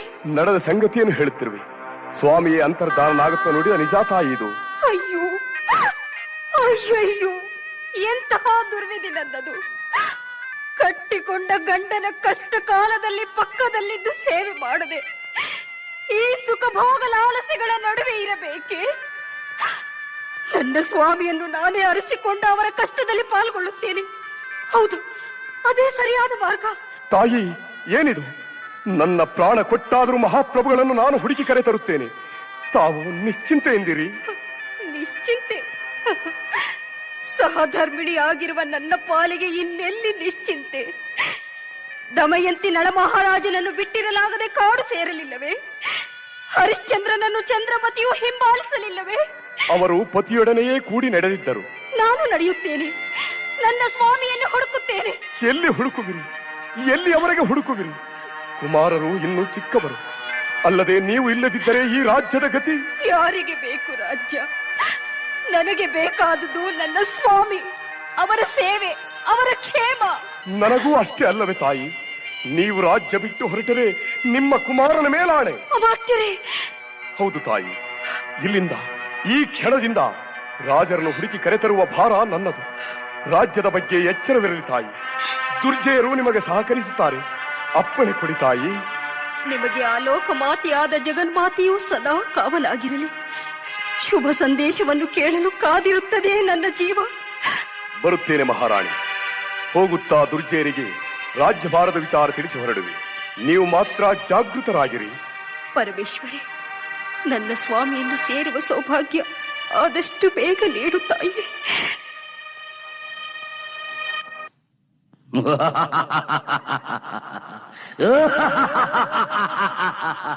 ಪರಮಾತ್ಮ, ಪರಮಾತ್ಮ, ಏನಿದೆ ನಿನ್ನ ವಿಚಿತ್ರ ಲೀಲೆ? ಮಾಯಾಶ್ವ ಎಂದರಿಗದೆ ಮೋಹ ಪರವಶನಾಗಿ ಪಟ್ಟದ ಕುದುರೆಗೆಂದು ಆರಿಸುವ ಸಲುವಾಗಿ ಅರಿವು ಕೆಟ್ಟು ತುರಗಬೇರಿದೆ. ನನ್ನ ಅಹಂಕಾರಕ್ಕೆ ತಕ್ಕ ಶಾಸ್ತಿಯಾಯಿತು, ತಕ್ಕ ಶಾಸ್ತಿಯಾಯಿತು. ಅತ್ತ ಅರಮನೆ, ಸಿಂಹಾಸನ, ಮಡದಿ, ಮಗುವನ್ನು ಬಿಟ್ಟು ಇತ್ತ ತಿಳಿಯದಗಿ ಘೋರಾರಂಗದಲ್ಲಿ ಸಿಲುಕಿ ಬಿದ್ದಿರುವೆ. ನನಗೊಂದು ಅರ್ಥವಾಗುತ್ತಿಲ್ಲ. ಕುಡಿಯಲು ನೀರು ಸಿಗುತ್ತಿಲ್ಲ. ಮದಾಂಧ ವಿಕ್ರಮ, ಮಹಾರಾಜನೆಂದು ಗರ್ವಪಟ್ಟು ಪರಮೇಶ್ವರನ ಕೃಪಾ ದೃಷ್ಟಿಯೊಂದಿದ್ದರೆ ಸಾಕು, ನನಗೆ ಯಾರು ಏನನ್ನು ಮಾಡಲು ಸಾಧ್ಯವೇ ಇಲ್ಲ ಎಂದು ಅಂದು ಅಹಂಕಾರದಲ್ಲಿ ನುಡಿದಿದ್ದೀಯಲ್ಲ, ಏನಾಯಿತು? ಯಾರು ನೀನು? ನೊಂದಾಗ ನಿಂದಿಸಲು ಬಂದಿರುವೆಗೆಲ್ಲ ನೀ ಏನು ಮಹಾ ಮೇಧಾವಿ ಎಂದುಕೊಂಡಿರುವೆಗೇನು? ವಿಕ್ರಮ, ನಾನಾರು ತಿಳಿಯದೆ ಆ ಸೂರ್ಯ ಪುತ್ರನಾದ ಶನಿ ಯಮಗ್ರಜ.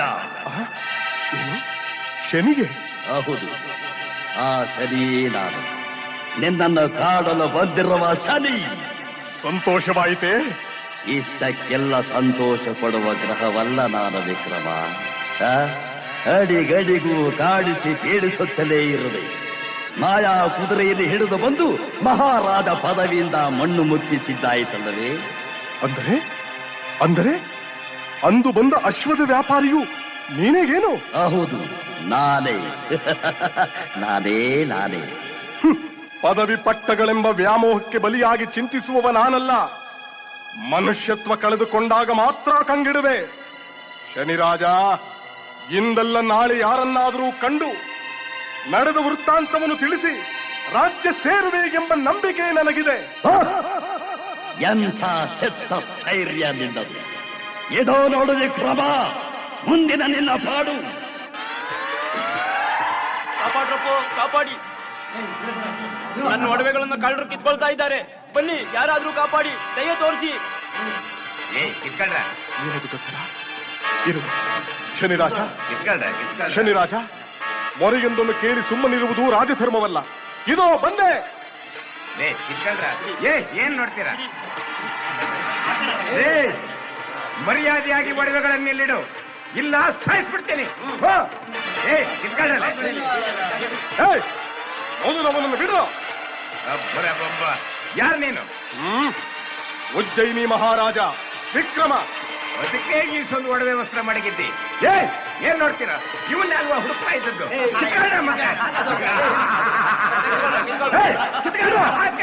ಬಿಡು.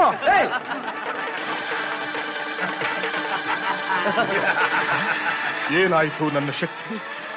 ಅಯ್ಯೋ ಅಯ್ಯೋ,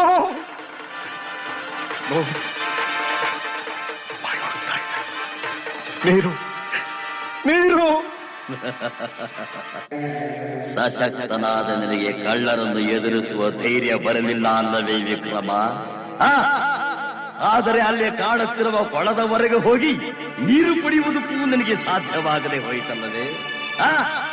ಸುಮ್ಮನೆ ಯಾಕೆ ಅರಚುತ್ತಿರುವೆ? ಈ ಕಾಡಿನಲ್ಲಿ ಯಾರೂ ಬಂದು ನಿನಗೆ ನೀರು ಕುಡಿಸಲಾರರು. ಹುಚ್ಚ. ನಿಸ್ಸಹಾಯಕರನ್ನು, ದುರ್ಬಲರನ್ನು ಮಾತ್ರ ಹುಡುಕಿ ಹತಾಶರನ್ನಾಗಿ ಮಾಡಿ ದೊಡ್ಡ ಸ್ಥಿತಿಯನ್ನು ತೋರಿಸುವ ನೀನೂ ಒಬ್ಬ ಶಕ್ತಿಶಾಲಿಗೆ. ನಿನ್ನ ಗೊಡ್ಡು ಬೆದರಿಕೆಗೆ ಬೆದರುವ ಗೊಡ್ಡು ನಾನಲ್ಲ. ಇದು ನಾನೇ ತೆವಳಿ ಹೋಗಿ ಆದರೂ ಆ ನೀರನ್ನು ಕುಡಿಯುವೆನೇ ವಿನಃ ನಿನ್ನನ್ನು ಮಾತ್ರ ಯಾಚಿಸುವುದಿಲ್ಲ. ಅಷ್ಟೊಂದು ಗರ್ವ ಬಂದಿದೆ ನಿನಗೆ ವಿಕ್ರಮ? ಹೋಗು ಕುಡಿ. ಮಾಗೆ ಅಡವಿ ಇಲ್ಲ, ಕೊಳಬೂಗಿಲ್ಲ. ಏನಾಯ್ತಿದು? ಇದೇನ ಆಶ್ಚರ್ಯ! ಏನಿದು? ನಡೆದಷ್ಟು ದೂರವೇ ಆಗುತ್ತಿದೆಯಲ್ಲ.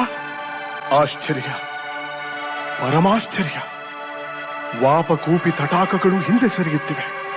ಅಂದರೆ ಇದೂ ಸಹ ಶನಿಯ ಮಾಗಿಗೆ ಇರಬೇಕು. ಬೇಡ ವಿಕ್ರಮ, ಬೇಡ. ನನ್ನೊಂದಿಗೆ ಛಲ ಹಿಡಿದು ನಿನ್ನ ಪ್ರಾಣಕ್ಕೆ ಸಂಚಕಾರ ತಂದುಕೊಳ್ಳಬೇಡ. ಶನಿರಾಜ, ನೀನು ನನ್ನ ಹೆಗಲೇರಿದುದಕ್ಕೆ ನನಗೆ ಸ್ವಲ್ಪವೂ ಚಿಂತೆಯಾಗುತ್ತಿಲ್ಲ. ಆದರೆ ಹೆಜ್ಜೆ ಹೆಜ್ಜೆಗೂ ಚುಚ್ಚಿ ಮಾತಾಡಿ ನನ್ನನ್ನು ನಿನ್ನ ದಾಸನನ್ನಾಗಿ ಮಾಡಿಕೊಳ್ಳಲು ಪ್ರಯತ್ನ ಪಡುತ್ತಿರುವ ನಿನ್ನನ್ನು ಕಂಡು ನನಗೆ ಏನು ಹೇಳಬೇಕೋ ತೋಚುತ್ತಿಲ್ಲ. ಅಂದರೆ ಕಷ್ಟ ಕಾರ್ಪಣ್ಯಗಳಿಗೆ ನೀನು ಹೆದರುವುದಿಲ್ಲ ಅಲ್ಲವೇ? ಇಲ್ಲ, ಕಷ್ಟ ಕಾರ್ಪಣ್ಯಗಳು ಮನುಷ್ಯನನ್ನು ಪುಟಕ್ಕಿಟ್ಟ ಚಿನ್ನದಂತೆ ಮಾಡುವ ಅಗ್ಗಿಷ್ಟಿಕೆಗಳು. ಇದರಿಂದ ಮನಸ್ಸು ಪರಿಶುದ್ಧವಾಗುತ್ತದೆ. ಅಂದ ಮೇಲೆ ನಾನು ಕೇವಲ ನಿಮಿತ್ತ ಮಾತ್ರ. ಇದು ನಿನ್ನ ಅಂತಿಮ ನಿರ್ಧಾರವೇ? ಮತ್ತೇನು ಹೇಳಲಿ ಶನಿದೇವ? ನಿನ್ನ ಮಾಯಾ ವಿಲಾಸದಿಂದ ನಡೆಸುವ ಈ ನಾಟಕದಲ್ಲಿ ನಾನು ಕೇವಲ ಪಾತ್ರಧಾರಿ. ಕುಣಿಸಿದರೆ ಕುಣಿಯುವೆ, ತಣಿಸಿದರೆ ತಣಿಯುವನೇ ವಿನಃ ಮಣಿದು ಶಿರಬಾಗಿದಾಕ್ಷಣ ನೀನೇನು ನನ್ನ ಜನ್ಮರಾಶಿಯಿಂದ ದೂರವಾಗಿ ದಗಿತೋರುವಿಗೇನು? ಕಾರಣಕಾರಕನಾದ ನೀನು ಹೀಗೆ ನುಡಿದೆ ಎಂದು ನನಗೆ ಕೋಪವಿಲ್ಲ ವಿಕ್ರಮ. ಆದರೆ ನಡೆಯಬೇಕಾದ್ದು ಮಾತ್ರ ಇನ್ನೂ ಬಹಳವಿದೆ. ಹೊರಡು, ಅನುಭವಿಸಿಯೇ ತೀರಬೇಕು.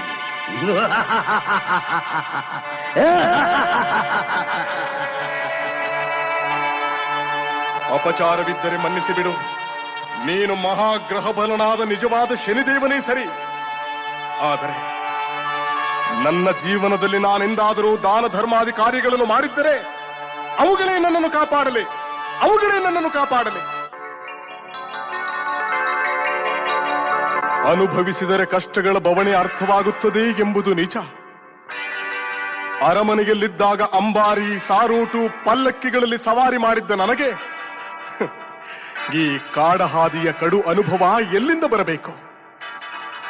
ಹಸಿವು ನೀರಡಿಕೆಗಳಿಂದ ಬಳಲಿ ಬೆಂಡಾಗಿರುವ ನನ್ನ ಗ್ರಹಚಾರ ಯಾರಲ್ಲಿ ಹೇಳಿಕೊಳ್ಳಲಿ, ಯಾರನ್ನು ಕಾಣಲಿ? ಅದು ಯಾವುದೋ ಗಾಡಿಗೆ ಸದ್ದು ಕೇಳಿ ಬರುತ್ತಿದೆ. ಪರಿಚಯಸ್ಥರಂತೂ ಆಗಿರಲಾರರು. ಅಪರಿಚಿತರಿಗೆ ನಾನು ಉಜ್ಜಯಿನಿಯ ರಾಜ ಶನಿ ಪ್ರಭಾವಕ್ಕೆ ಒಳಗಾದವನು ಎಂದು ತಿಳಿದರೆ ಆಶ್ರಯ ನೀಡುತ್ತಾರೋ ಇಲ್ಲವೋ? ವಿಧಿಗೆ ಜೀವನದಲ್ಲಿ ಯಾವ ಕಾರಣಕ್ಕೂ ಸುಳ್ಳು ಹೇಳದ ಈ ವಿಕ್ರಮ ಇಂದು ಸುಳ್ಳು ಹೇಳಬೇಕಾಗುವುದಲ್ಲ. ವಿಧಿ ವಂಚಿತನಾಗಿರುವ ನನ್ನ ಅಪರಾಧಗಳೇನಾದರೂ ಇದ್ದರೆ ಮನ್ನಿಸಿ ಬಿಡು ಪರಮೇಶ್ವರ. ಸುಳ್ಳು ಹೇಳಿ ಬದುಕುವುದಕ್ಕಿಂತ ಆತ್ಮಹತ್ಯೆಗೆ ಲೇಸು ಪರಮೇಶ್ವರ. ಕಾಲನ ಕರೆ ಬರದೆ ಸಾವು ಕೂಡ ಹತ್ತಿರ ಬರಲಾರದೆ ಹೋಯಿತು. ಮಣ್ಣು ಪಾಲಾಗಬೇಕಾಗಿದ್ದ ಈ ದೇಹ ಮರದಲ್ಲಿ ನಿರಾಯಾಸವಾಗಿ ನಿಂತಿದೆಯಲ್ಲ, ಇದು ಶನಿ ಪ್ರಭಾವವೋ?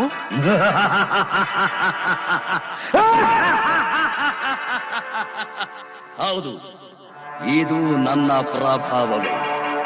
ಸಾಯುವುದು ನಿನ್ನ ಕೈಯಲ್ಲಿಲ್ಲ ವಿಕ್ರಮ. ಸಾವು ಅದು ಕಡೇ ಹಂತ. ಆದರೆ ನನ್ನ ದೃಷ್ಟಿ ಬಿದ್ದಾಗಲಂತೂ ಸಾವು ಸಮೀಪಕ್ಕೂ ಬರಲಾರದು. ಪುಟಕ್ಕಿಟ್ಟ ಬಂಗಾರವು ಕರಗಿ ಕರಗಿ ಕುದಿಯುವುದೇ ವಿನಃ ಹೊರಗೆ ಹೋಗಲು ಸಾಧ್ಯವೇ? ಹಾಗೆ ಕಷ್ಟಕ್ಕೆ ಸಿಕ್ಕ ನೀನು ಕೊರಗಿ ಕೊರಗಿ ದುಃಖಿಸಬೇಕೇ ವಿನಃ ಸಾವನ್ನಪ್ಪುವುದಕ್ಕೆ ಸಾಧ್ಯವಿಲ್ಲ. ಅದು ಅಲ್ಲಿ ಬರುತ್ತಿರುವ ವ್ಯಾಪಾರಿಯನ್ನು ಅನುಸರಿಸು ಅನುಸರಿಸು.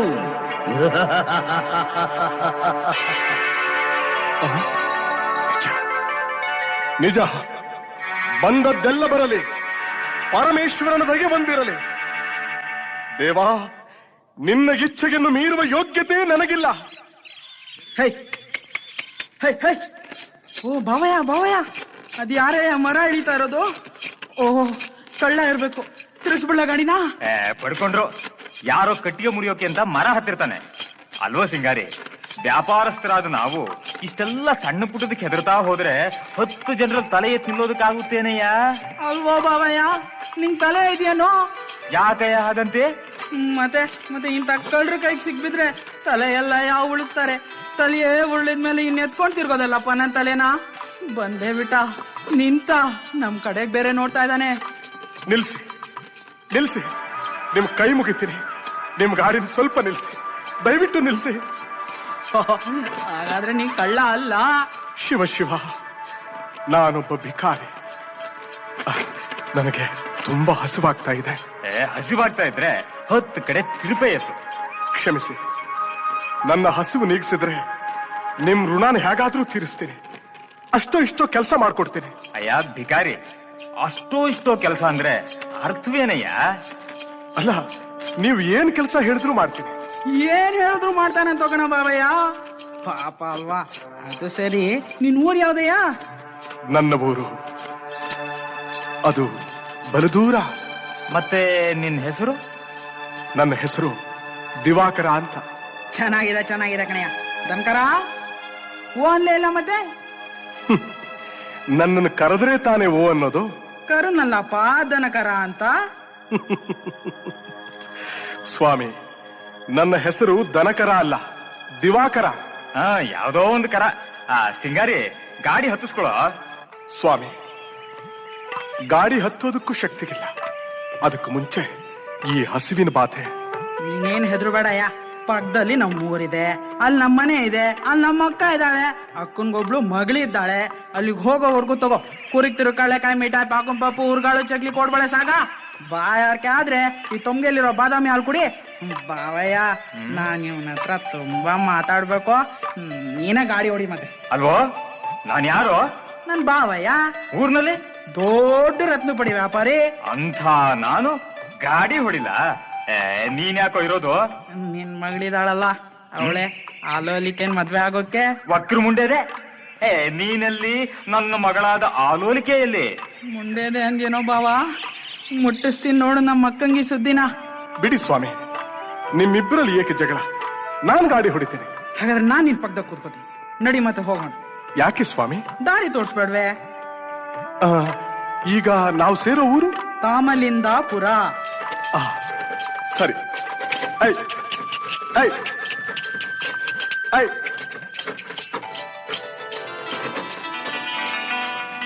ಹೇಗಿದೆ ಈ ನಮ್ ನಗರಿ? ಈ ಊರಿಗೆಲ್ಲ ನಮ್ದು ದೊಡ್ಡ ಮನೆ, ಬಿಟ್ರೆ ರಾಜಂದೆ ಅವ್ರ ಮನೆ. ನಿಜ ತಾನೇ ದನಕರ? ನನ್ನ ಹೆಸರು ದಿವಾಕರ. ಹೇಳಿ ಸ್ವಾಮಿ. ಈ ಊರು ನಮ್ಮನೆ ನೀ ಹಿಡಿಸ್ತಾ? ಅನ್ನ ಬಿಡುವ ಧಣಿಗಳಿಗೆ ಏನು ಹೇಳಲಿ, ನಿಜವಾಗಿಯೂ ಸೊಗಸಾಗಿದೆ.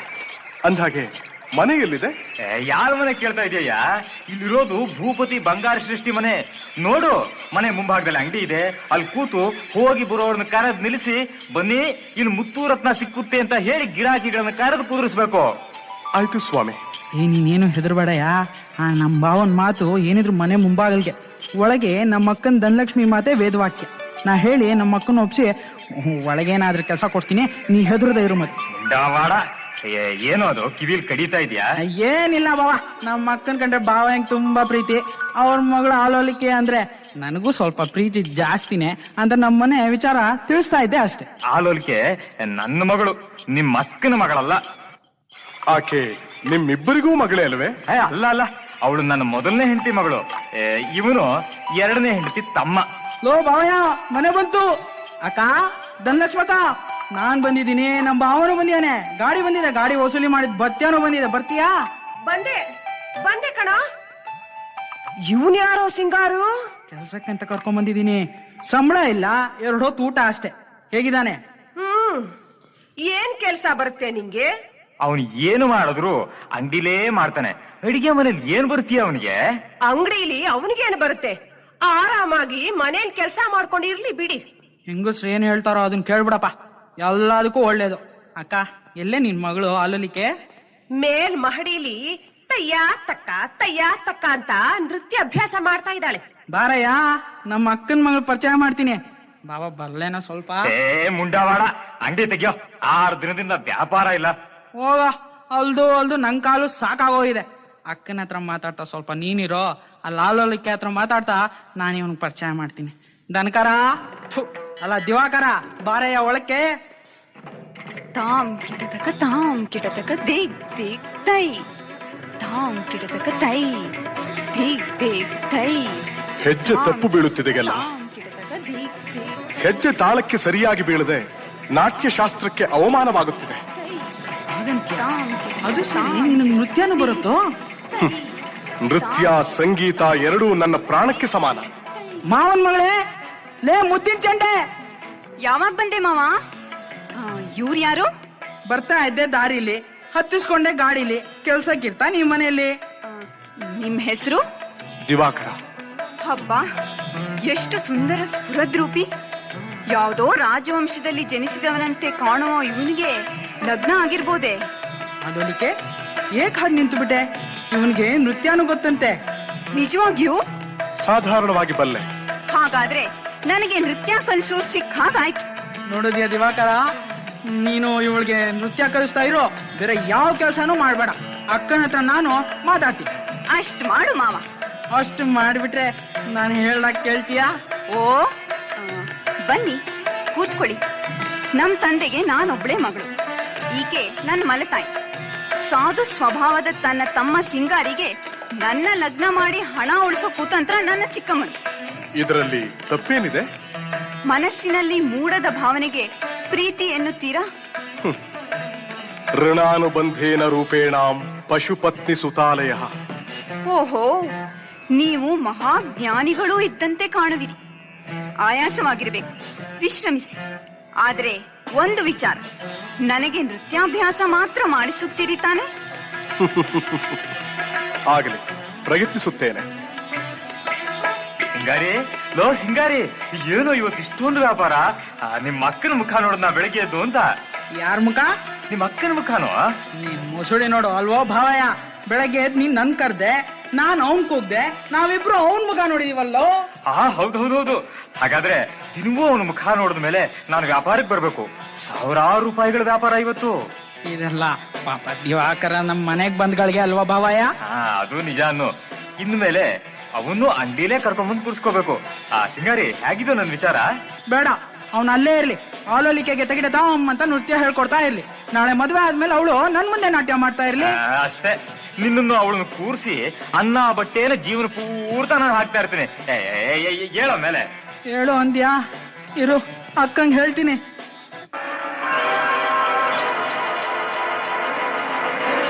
ಜಗದ ರಕ್ಷಕಿಯಾದ ಜಗನ್ಮಾತೆಯೇ, ಏನಿದು ನನ್ನ ಹಣೆಯ ಬರಹ?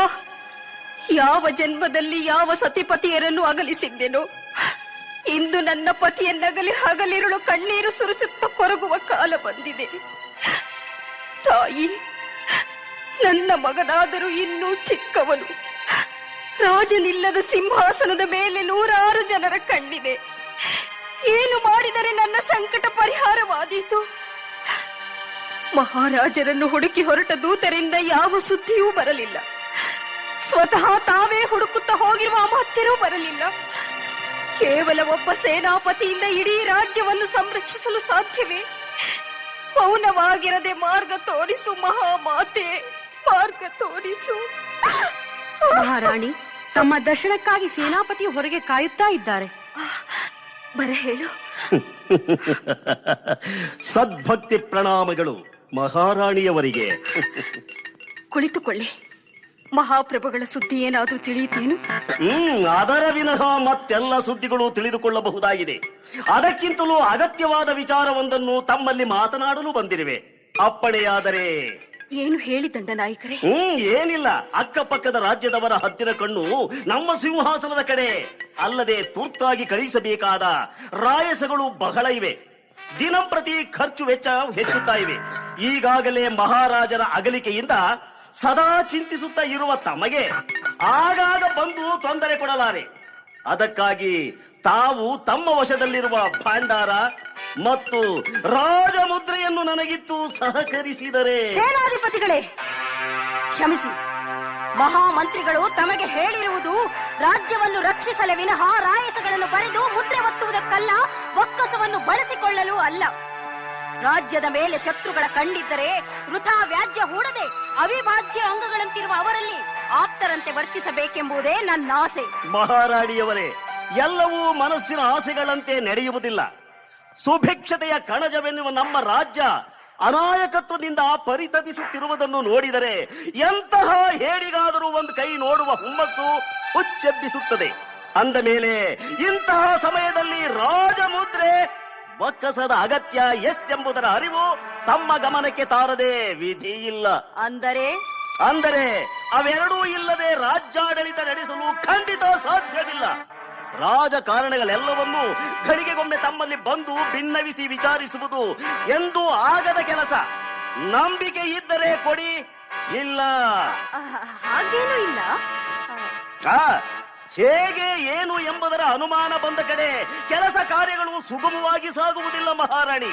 ನಂಬಿಕೆ ಇಲ್ಲದ ಮೇಲೆ ಮಾತನಾಡಿ ಪ್ರಯೋಜನವೇ ಇಲ್ಲ. ಹಾಗೆ ಇನ್ನೊಂದು ವಿಚಾರ. ಏನದು? ಅದೇ ಮುಂದೆ ರಾಜ್ಯಕ್ಕಾಗಲಿ ತಮಗಾಗಲಿ ಬಂದೊದಗಬಹುದಾದ ವಿಪತ್ತಿಗೆ ನಾನು ಹೊಡೆಯಲ್ಲ, ಬರುತ್ತೇನೆ. ದಂಡನಾಯಕರೇ ಕ್ಷಮಿಸಿ, ಅಗತ್ಯ ಕೆಲಸಗಳು ಅಗಾಧವಾಗಿವೆ.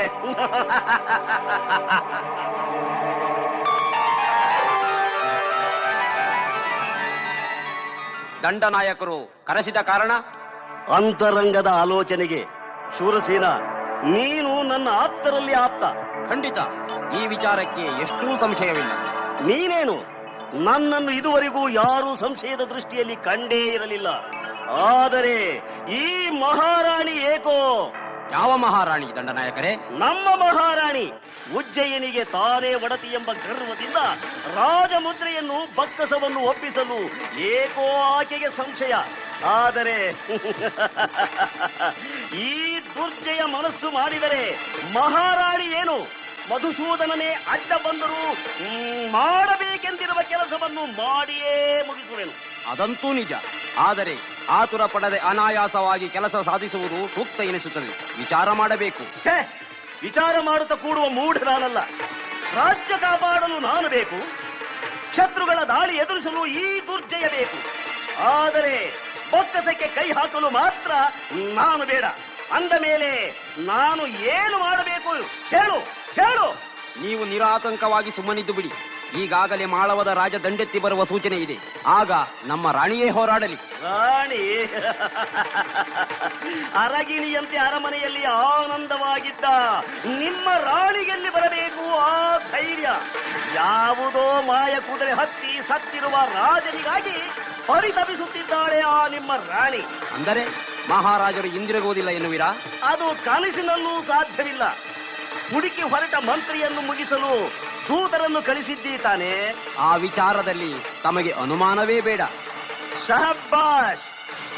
ಇನ್ನು ಆ ದುರಹಂಕಾರಿ ರಾಣಿಯನ್ನು ಅನಾಯಾಸವಾಗಿ ಸೆರೆಮನೆಗೆ ಸೇರಿಸಿ ಬಿಟ್ಟರೆ ನಾನೇ ಉಜ್ಜಯಿನಿಗೆ ರಾಜ, ನೀನೇ ಮಂತ್ರಿ. ಆದರೆ ರಾಜಕುಮಾರರನ್ನೇನು ಮಾಡುವುದು?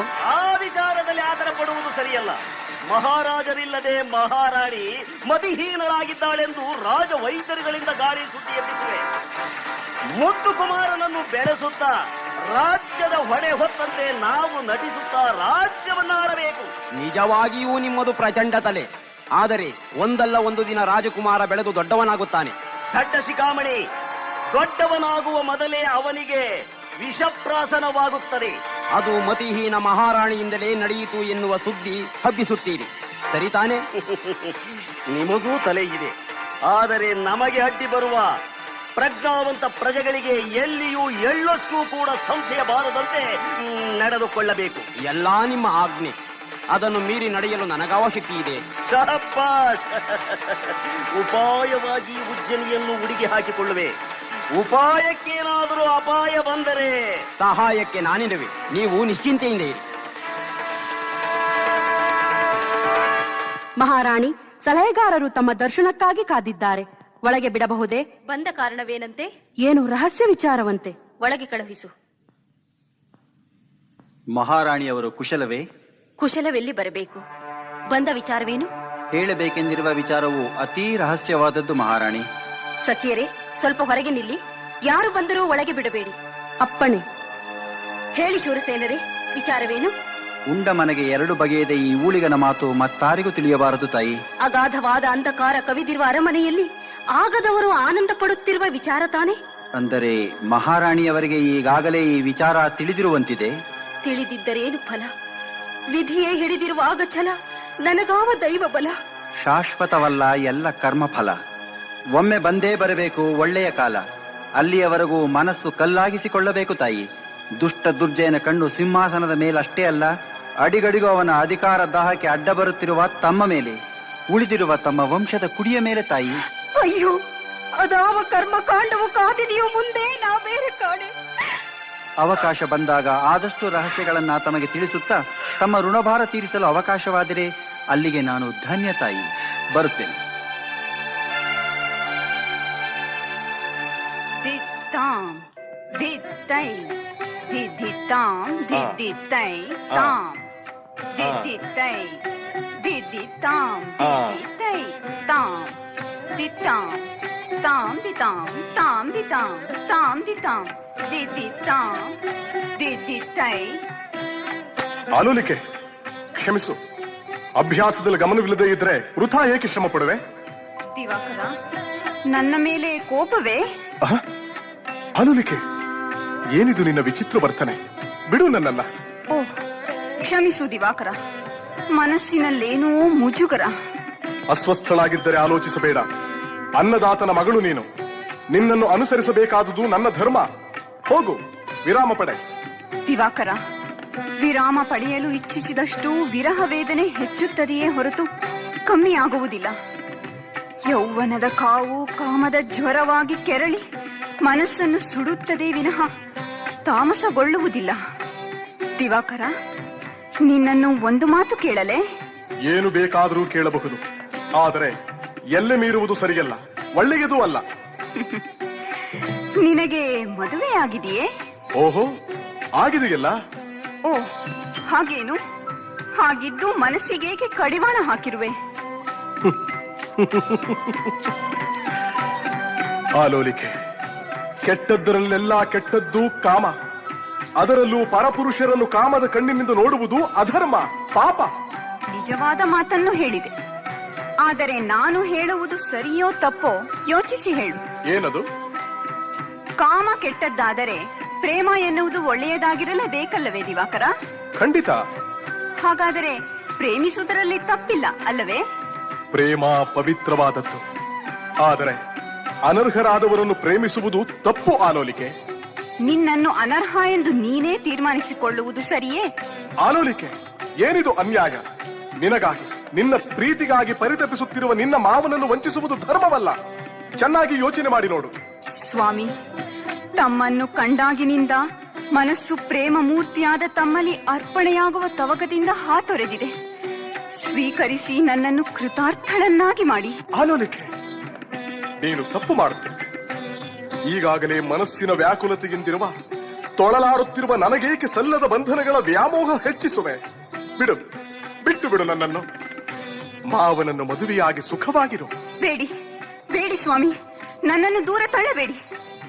ಮದುವೆ, ಮನಸ್ಸಿಲ್ಲದವನನ್ನು ಮದುವೆಯಾದರೆ ಅದರಲ್ಲಿ ದಾಂಪತ್ಯ ಸುಖಕ್ಕೆ ದಾರಿಯಲ್ಲಿರುತ್ತದೆ. ಸಂಸಾರದಲ್ಲಿ ಸ್ವಾರಸ್ಯವೇನಿರುತ್ತದೆ? ನಿನ್ನ ಭ್ರಮೆ ಸರಿಯಲ್ಲ ಆಲೋಲಿಕೆ. ನಮ್ಮ ಸಂಬಂಧ ಕೇವಲ ಗುರು ಶಿಷ್ಯರ ಸಂಬಂಧವೇ ವಿನಃ ಬೇರೇನೂ ಆಗಿರಬಾರದು. ಇದಕ್ಕೆಲ್ಲ ಮನಸ್ಸನ್ನು ಕೆಡಿಸಿಕೊಳ್ಳದೆ ನೃತ್ಯವನ್ನು ಚೆನ್ನಾಗಿ ಅಭ್ಯಾಸ ಮಾಡು. ನನ್ನ ನೃತ್ಯ ಪ್ರದರ್ಶನದಿಂದ ನಾನು ಆರ ಮನಸ್ಸನ್ನು ತಣಿಸಬೇಕು. ನನ್ನನ್ನು ಕ್ಷಮಿಸಿಬಿಡು ಆಲೋಲಿಕೆ. ಲೇ ಆಲೋಲಿಕೆ, ಮನಸ್ಸನ್ನು ಕದ್ದ ರಂಬೆ. ಊರ್ವಶಿ, ಮೇನಕ್ಕೆ ಸುಮ್ಮನೆ ನಿಂತೆ ಏಕೆ? ನಾನು ಬಂದಿದ್ದೆ ನಿನ್ನ ಗೆಜ್ಜೆ ಹೆಜ್ಜೆ ನೋಡೋಕೆ. ನೃತ್ಯ ಸಾಗಿ ಮುಂದಕ್ಕೆ. ಅಯ್ಯ ದಿವಾಕರ, ಯಾಕಿಬ್ರು ಮಂಗಾಗಿದ್ದೀರಿ? ಏನ್ ಸಮಾಚಾರ? ಏನಿಲ್ಲ, ಇಂದು ಆಲೋಲಿಕೆಗೆ ಆಲಸಿಕೆಯಿಂದ ಮನಸ್ಸು ಸ್ಥಿಮಿತದಲ್ಲಿಲ್ಲವಂತೆ. ಅದಕ್ಕೆ ಬೆಳಗ್ಗೆದ್ದ ಅಶ್ವತ್ಥ ಮರಕ್ಕೆ 108 ನಮಸ್ಕಾರ ಹಾಕ್ಬೇಡ ಅಂತ ಹೇಳ್ದೆ ಅವಳಿಗೆ.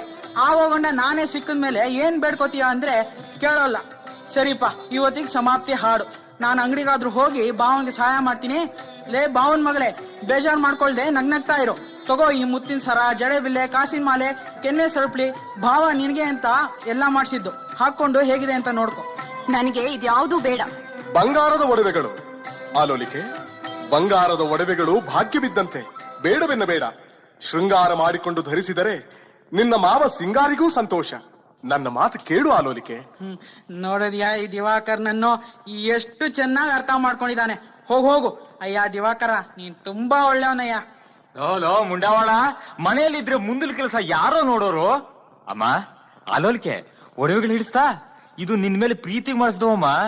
ಅರಮನೆಗೆ ಅಂತ ಲಕ್ಷವರೆಗೆ ಒಡವೆ ಮಾಡಿಸಿದ್ರು. ಬಂದ ಲಾಭದಲ್ಲಿ ನಿನಗ್ ನಾನ್ ಮಾಡಿಸ್ದೆ. ಅಯ್ಯ ದಿವಾಕರ, ನಾನು ಸಿಂಗಾರಿ ಇಬ್ರು 2 ದಿನದ ಮಟ್ಟಿಗೆ ಮಾಳುವುದಿಂದ ಮುತ್ತು ತರೋಕ್ ಹೋಗ್ತಾ ಇದೀವಿ. ಬರೋವರೆಗೂ ಮನೆ ಕಡೆ ಜೋಪಾನ. ಇಬ್ರೇ ಹೆಂಗಸರಿರ್ತಾರೆ. ಅಪ್ಪಣೆ ಸ್ವಾಮಿ. ಲೋ ಸಿಂಗಾರಿ, ಲೇವ್ರಾ ನಾತನ್ರಿ. ಹೊತ್ತಾಯ್ತು, ಗಾಡಿ ಕಟ್ಟಯ್ಯ. ಏನ್ ಭಾವನ, ಬರೀ ಗಾಡಿ ಕಟ್ಟು ಅಂತ ಹೇಳ್ತೀಯ ಹೊರತು ನಿನ್ ಮಗಳಿಗೆ ತಾಳಿ ಕಟ್ಟು ಅಂತ ಯಾವತ್ತೋ ಹೇಳೋದು? ಮುಂಡಾವಾಳ, ಏಮ್ರಾದಿ? ನೀನು ನಾನು ಜೋಡಿ ಈ ಜೀವನ ಎತ್ತಿನ ಗಾಡಿ. ಇಲ್ಲಿವರೆಗೂ ಇದೇ ಆಗೋಯ್ತಪ್ಪ. ಹೋಗೋಣ ನಡಿ ಮತ್ತೆ. ನನ್ನ ಆರಾಧ್ಯ ದೈವರೇ ನನ್ನ ಮೇಲೆ ಮುನಿಸಿಕೊಂಡಿರುವಾಗ ಈ ಒಡವೆಗಳಿದ್ದು ಏನಾಗಬೇಕಾಗಿದೆ? ಒಡವೆಯಂತೆ ಒಡವೆ. ಆಲೋಲಿಕೆ, ಸಮಾಧಾನ ಮಾಡ್ಕೊ. ಬಂಗಾರ ಮಹಾಲಕ್ಷ್ಮಿಗೆ ಸಮಾನ, ಎಸೀಬಾರ್ದು. ಈಗ ನಿಮಗೆ ಸಮಾಧಾನವಾಯ್ತು ತಾನೆ? ನಿಮಗೆ ಇಷ್ಟವಿದ್ದರೆ ಈ ಲಕ್ಷ್ಮಿನ ನೀವೇ ಇಟ್ಟುಕೊಳ್ಳಿ. ತಗೊಳ್ಳಿ ಮುತ್ತಿನ ಹಾರ, ಕಾಸಿನ ಸರ. ನಿಮಗೆ ಬೇಡವಾದ ನಾನು ಏಕೆ ಇಲ್ಲಿರಬೇಕು? ನೀವೊಬ್ಬರೇ ನೆಮ್ಮದಿಯಿಂದ ಇರಿ. ಇರುವವರೆಗೆ ತಿರಸ್ಕಾರ, ಇಲ್ಲದವರಿಗೆ ಮಮಕಾರ. ಇದ್ದಾಗ ನಾನು ಹೀಗೆ ಗರ್ವ ಪಡುತ್ತಾ ಮೆರೆದೆ. ಅದೇ ಇಂದು ರಾಜ್ಯಕೋಶವನ್ನು ಕಳೆದುಕೊಂಡು, ಮಡದಿ ಮಗನನ್ನು ದೂರ ಮಾಡಿಕೊಂಡು, ಕಂಡವರ ಮನೆ ಬಾಗಿಲಲ್ಲಿ ತುತ್ತು ಕೂಳಿಗೆಗೆ ದೇಹವನ್ನು ದುಡಿಸಿಕೊಂಡು ಅರ್ಥವಿಲ್ಲದ ಬದುಕನ್ನು ಸಾಗಿಸುತ್ತಿರುವೆನಲ್ಲ. ಇದಕ್ಕೆ ವಿಧಿ ಎನ್ನುತ್ತಾರೆ. ವಿಕ್ರಮ, ಸಾಕು ನಿಲ್ಲಿಸು ನಿನ್ನ ಪ್ರಲಾಪ. ಸಕಲ ಜಲಾಚರ ಸುರಾಸುರ ಮಾನವರನ್ನೇ ಆಡಿಸುವ ಸೂತ್ರಧಾರನಾದ ವಿಧಿ ವಿಧಾತರನ್ನು ಕೂಡ ಪೀಡಿಸದೆ ಬಿಡದ ನನ್ನ ಬಗ್ಗೆ ನಿನಗಿನ್ನೂ ನಂಬಿಕೆ ಬಂದಿಲ್ಲವೇ? ಇದೋ ನೋಡು ನನ್ನ ಕೈ ಚಳಕ.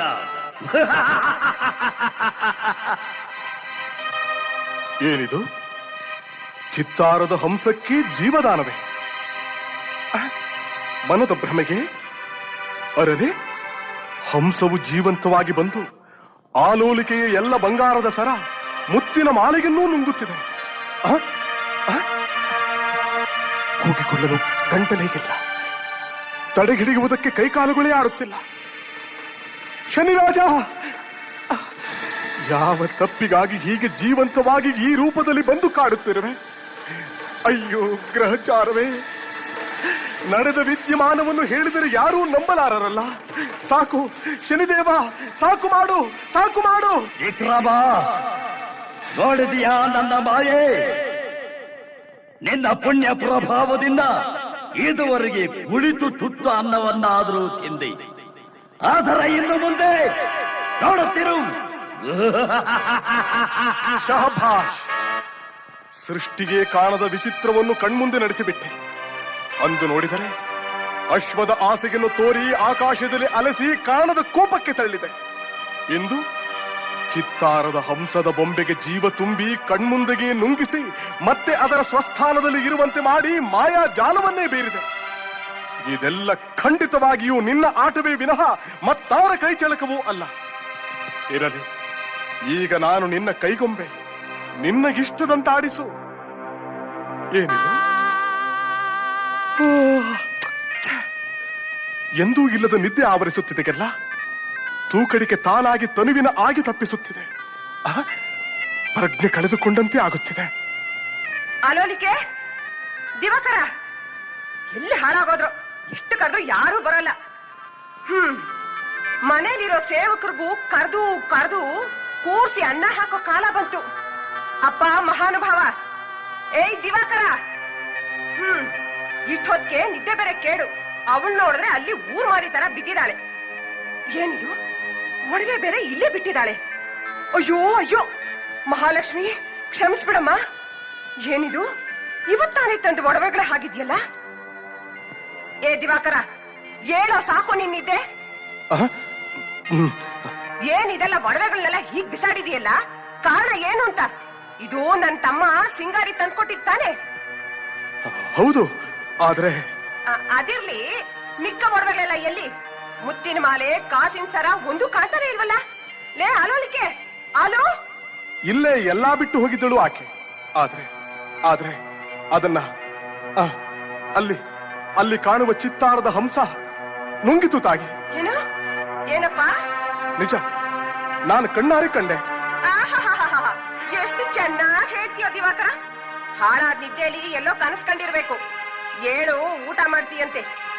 ಅಮ್ಮ, ನಾನು ನಿಜವನ್ನೇ ಹೇಳ್ತಾ ಇದ್ದೇನೆ. ಕೂಗಿ ಕರಗಿರು ನನ್ನ ಧ್ವನಿಗೆತ್ತಿದೆ, ಆದ್ರೆ ಧ್ವನಿಗೆ ಮಾಯವಾಗಿತ್ತು. ಏನ್ ನೀನ್ ಹೇಳೋದು? ಹಾಗಾದ್ರೆ ಆ ಹಂಸ ನುಂಗ್ತೇನು? ತಡಿ. ಲೇ ಆಲೋ, ಆಲೋಲಿಕೆ, ಬಾರೆ ಇಲ್ಲಿ, ಬೇಗ ಬಾರೆ. ಏನ್ ಚಿಕ್ಕಮ್ಮ? ಅಲ್ಲೇ ಎಲ್ಲೇ ನಿನ್ ಬಂಗಾರದ ಒಡವೆ ಇಲ್ಲ? ನಿನ್ ಮಾವ ತಂದ್ಕೊಟ್ಟಿದ್ದು ಎಲ್ಲ ಇಲ್ಲೇ ಇವೆ. ನಂಗೆ ನಿಮ್ ಒಡವೆ ಗೊಡವೆನೇ ಬೇಡ ಅಂತ ಹೇಳಿದಿ. ಕೇಳು ಬೇಕಾದ್ರೆ. ಹೇಳು ದಿವಾಕರ. ಚೆನ್ನಾಗಿದೆ, ತುಂಬಾ ಚೆನ್ನಾಗಿದೆ ಕಳೆ. ಅಲ್ಲ, ನೀನ್ ಇಲ್ಲೇ ಇಟ್ಟೆ ಅಂತೀಯ, ಅವನ್ ಎಲ್ಲ ಹಂಸ ನುಗ್ತು ಅಂತಾನೆ. ಯಾವ್ದೇ ನಿಜ? ನಾನ್ ಇಲ್ಲಿಟ್ಟಿದ್ದಂತೂ ನಿಜ, ನಿನ್ಮೇಲಾಣೆ. ಹಾಗಾದ್ರೆ ಹಂಸ ಹಾರಿ ಬಂದು ನುಂಗಿದ್ದಕ್ಕೆ ನಾನೇ ಸಾಕ್ಷಿ. ಸುಮ್ನೆ ತಮಾಷೆ ಮಾಡ್ಬೇಡಿ. ಒಡವೆಗಳನ್ನ ಹಂಸ ನುಂಗೋದೆ, ಅದು ಆ ಚಿತ್ತಾರದ ಹಂಸ. ನಿಮ್ಮ ತಮಾಷೆ ನಮ್ಮ ಚಿಕ್ಕಮ್ಮನಿಗೆ ಸಿಟ್ಟನ್ ತರುತ್ತೆ. ಚಿಕ್ಕಮ್ಮ, ಸ್ವಲ್ಪ ತಾಳೋ, ನಾನ್ ಹುಡುಕ್ತೀನಿ. ನಾನು ಹೇಳುವುದಷ್ಟೂ ಸತ್ಯ. ಫಾಲಾಕ್ಷ ಪರಮೇಶ್ವರನಾಣೆಗೂ ಸತ್ಯ. ನನ್ನ ಮಾತನ್ನು ನಂಬಿ. ನಿಮ್ಮ ಮಾತು ಯಾರು ನಂಬ್ತಾರೆ? ನಿಮ್ಗೆ ಇಲ್ಲಿರೋಕೆ ಇಷ್ಟ ಇಲ್ಲ. ತಪ್ಪಿಸ್ಕೊಳ್ಳೋದಕ್ಕೆ ನೀವು ಹೂಡಿರೋ ಆಟ ಅಲ್ಲ ತಾನೆ? ತಪ್ಪು ತಲೆಗೆ ಮೇಲೆ ಬಂದಾಗ ತಪ್ಪಿಸಿಕೊಳ್ಳುವುದಕ್ಕಿಂತ ಹೇಯವಾದ ಅಪರಾಧ ಬೇರೊಂದಿಲ್ಲ. ಇದು ನಿಜವಾಗಿ ನನ್ನ ಸತ್ವ ಪರೀಕ್ಷೆಯ ಕಾಲ. ಬಂದದ್ದೆಲ್ಲ ಬರಲಿ, ಆ ಪರಮಾತ್ಮನ ದಗೆ ಬಂದಿರಲಿ. ಇರತ್ತಪ್ಪ, ಇರುತ್ತೆ. ಇವನು ಸುಮ್ಮನೆ ಹಾಗೆಲ್ಲ ಬಾಯ್ ಬಿಡೋದಿಲ್ಲ. ಬರ್ಲಿ ನಿಮ್ಮಪ್ಪ, ಅಲ್ಲಿವರೆಗೂ ಇಲ್ಲೇ ಬಿಸ್ ಸಾಯ್ಲಿ. ನಡಿಯ ನೀನು. ಚಿಕ್ಕಮ್ಮ, ನನ್ ಮಾತ್ ಕೇಳು. ಅವರು ಖಂಡಿತ ತಪ್ಪು ಮಾಡಿರಲ್ಲ. ದಿವಾಕರ, ನಿಜ ಹೇಳ್ಬಿಡಿ. ತಂದೆ, ನಾನು ನಿಜವನ್ನೇ ನುಡಿದರೂ ಯಾರೂ ನಂಬದ ಹಾಗೆ ಮಾಡಿಬಿಟ್ಟಿಗೆಲ್ಲ ಮಹಾತ್ಮ. ಕಣ್ಣೀರಿನಲ್ಲಿ ಕೈ ತೊಳೆಸುತ್ತಾ ಸಂತೋಷ ಪಡುವ ನಿನ್ನ ಚಿತ್ತದೊಳಿರುವ ಆಂತರ್ಯವನ್ನಾದರೂ ತಿಳಿಸಲಾರದೆ ಹೋದಿಗೆಲ್ಲ ಪ್ರಭುವೇ.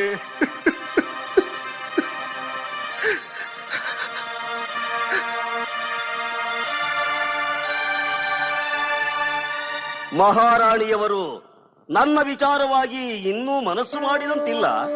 ಉಚಿತವಾದ ವಿಚಾರಗಳನ್ನು ಮಾಡಿದ್ದರೆ ಉಂಡ ಮನೆಗೆ ದ್ರೋಹವೆಸಗುವ ಚಿಂತನೆ ನಮಗೆ ಬರುತ್ತಿರಲಿಲ್ಲ. ಇದು ನಮ್ಮ ಪ್ರಾರಬ್ಧ ಕರ್ಮವೋ ಉಜ್ಜನಿಯ ದೌರ್ಭಾಗ್ಯವೋ ಒಂದೂ ತಿಳಿಯುತ್ತಿಲ್ಲ. ನಿಮಗೆ ತಿಳುವಳಿಕೆ ಮೂಡುವ ವೇಳೆಗೆ ನಮಗೆ ರಾಜ್ಯಾಭಿಷೇಕವಾಗಿ ಬಿಟ್ಟಿರುತ್ತದೆ.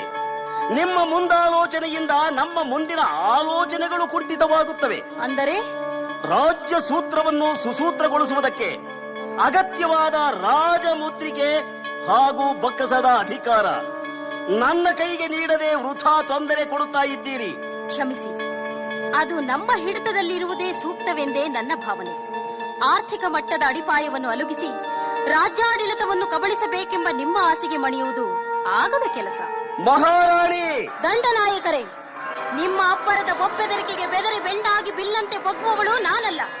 ಉಜ್ಜಯಿನಿಯ ಸತ್ಪ್ರಜೆಗಳನ್ನು ಸಂಕಟಕ್ಕೆ ಗುರಿ ಮಾಡುವ ಮನಸ್ಸು ನನಗಿಲ್ಲ. ಇದು ನಿಮ್ಮ ಕೊನೆಯ ನಿರ್ಧಾರವೇ?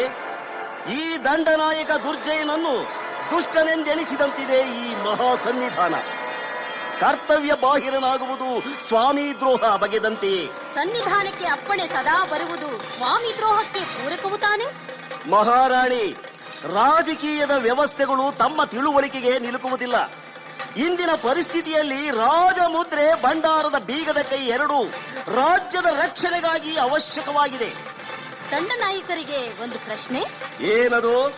ರಾಜಮುದ್ರೆ ಮತ್ತು ಬೊಕ್ಕಸದ ಅವಶ್ಯಕತೆ ನಿಜವಾಗಿಯೂ ರಾಜ್ಯದ ರಕ್ಷಣೆಗೋ ಅಥವಾ ರಾಜ್ಯದ ಭಕ್ಷಣೆಗೋ? ಅನುಮಾನ ಬಂದ ಮೇಲೆ, ನನ್ನ ಸ್ವಾಭಿಮಾನವನ್ನು ಕೆಣಕಿದ ಮೇಲೆ ನಿಮಗಾವ ಭಾವನೆ ಬಂದರೂ ಚಿಂತೆ ಇಲ್ಲ. ನಿಮ್ಮಂತಹ ಸ್ವಾರ್ಥಿಗಳಿಂದ ರಾಜ್ಯ ಕಂಡವರ ಪಾಲಾಗುವುದು ಖಂಡಿತ. ಕಷ್ಟಪಟ್ಟು ಕಾಪಾಡಿದ್ದಕ್ಕೆ ಇದೂ ಒಂದು ರಾಜ್ಯ. ಇದಕ್ಕಾಗಿ ನಾನು ಪಟ್ಟ ಪಾಡು ಅಪಾರ. ಅಂದ ಮೇಲೆ ದುಡಿದವನಿಗೆ ಪ್ರತಿಫಲ ಸಿಗಬೇಕಲ್ಲವೇ ವಿನಃ ನಿಮ್ಮಂಥವರಿಗಲ್ಲ. ಆಳ ಅರಸರು ಕೆಲವು ಕಾಲ ಕಣ್ಮರೆಯಾದಾಕ್ಷಣ ಅವರಿನ್ನೂ ಬರುವುದೇ ಇಲ್ಲವೆಂದೇನೂ ಅಲ್ಲವಲ್ಲ. ಅವರಿಲ್ಲವೆಂದು ಅರಿವುಗೆಟ್ಟು ಮಾತಾಡುವ ತಮಗಿದು ಕಡೇ ಎಚ್ಚರಿಕೆ. ಎಚ್ಚರಿಕೆ? ಮಹಾರಾಣಿ, ನೀವು ಸ್ವಲ್ಪ ಎಚ್ಚರಗೊಳ್ಳಬೇಕು. ಈಗ ನಾನು ಉಜ್ಜಯಿನಿಯ ಶ್ರೇಷ್ಠ ಸರ್ವಾಧಿಕಾರಿ. ಕೇವಲ ದುರ್ಬಲ ರಾಣಿಗೆ ಇಷ್ಟು ಅಹಂಕಾರ ಬರಬಾರದು. ಅಹಂಕಾರವಲ್ಲ, ಅಭಿಮಾನ, ಸ್ವಾಭಿಮಾನ. ಸರ್ವಾಧಿಕಾರಿ ಎಂದು ಹಗಲುಗನಸು ಕಾಣುತ್ತಿರುವ ನಿನಗೆ ಇಷ್ಟು ಸೊಕ್ಕೆ ಯಾರಲ್ಲಿ? ಯಾರು ಬೇಕು? ಇವರನ್ನು ಬಂಧಿಸಿ. ಅವರಿಗೆ ಯಾರನ್ನು ಬಂಧಿಸಬೇಕೆಂಬುದು ಚೆನ್ನಾಗಿ ಗೊತ್ತಿದೆ. ಅಯ್ಯೋ, ನೀವೆಲ್ಲರೂ ನನಗೆ ವಂಚಿಸಿದ್ದೀರಾ ಸ್ವಾಮಿ, ಸ್ವಾಮಿ.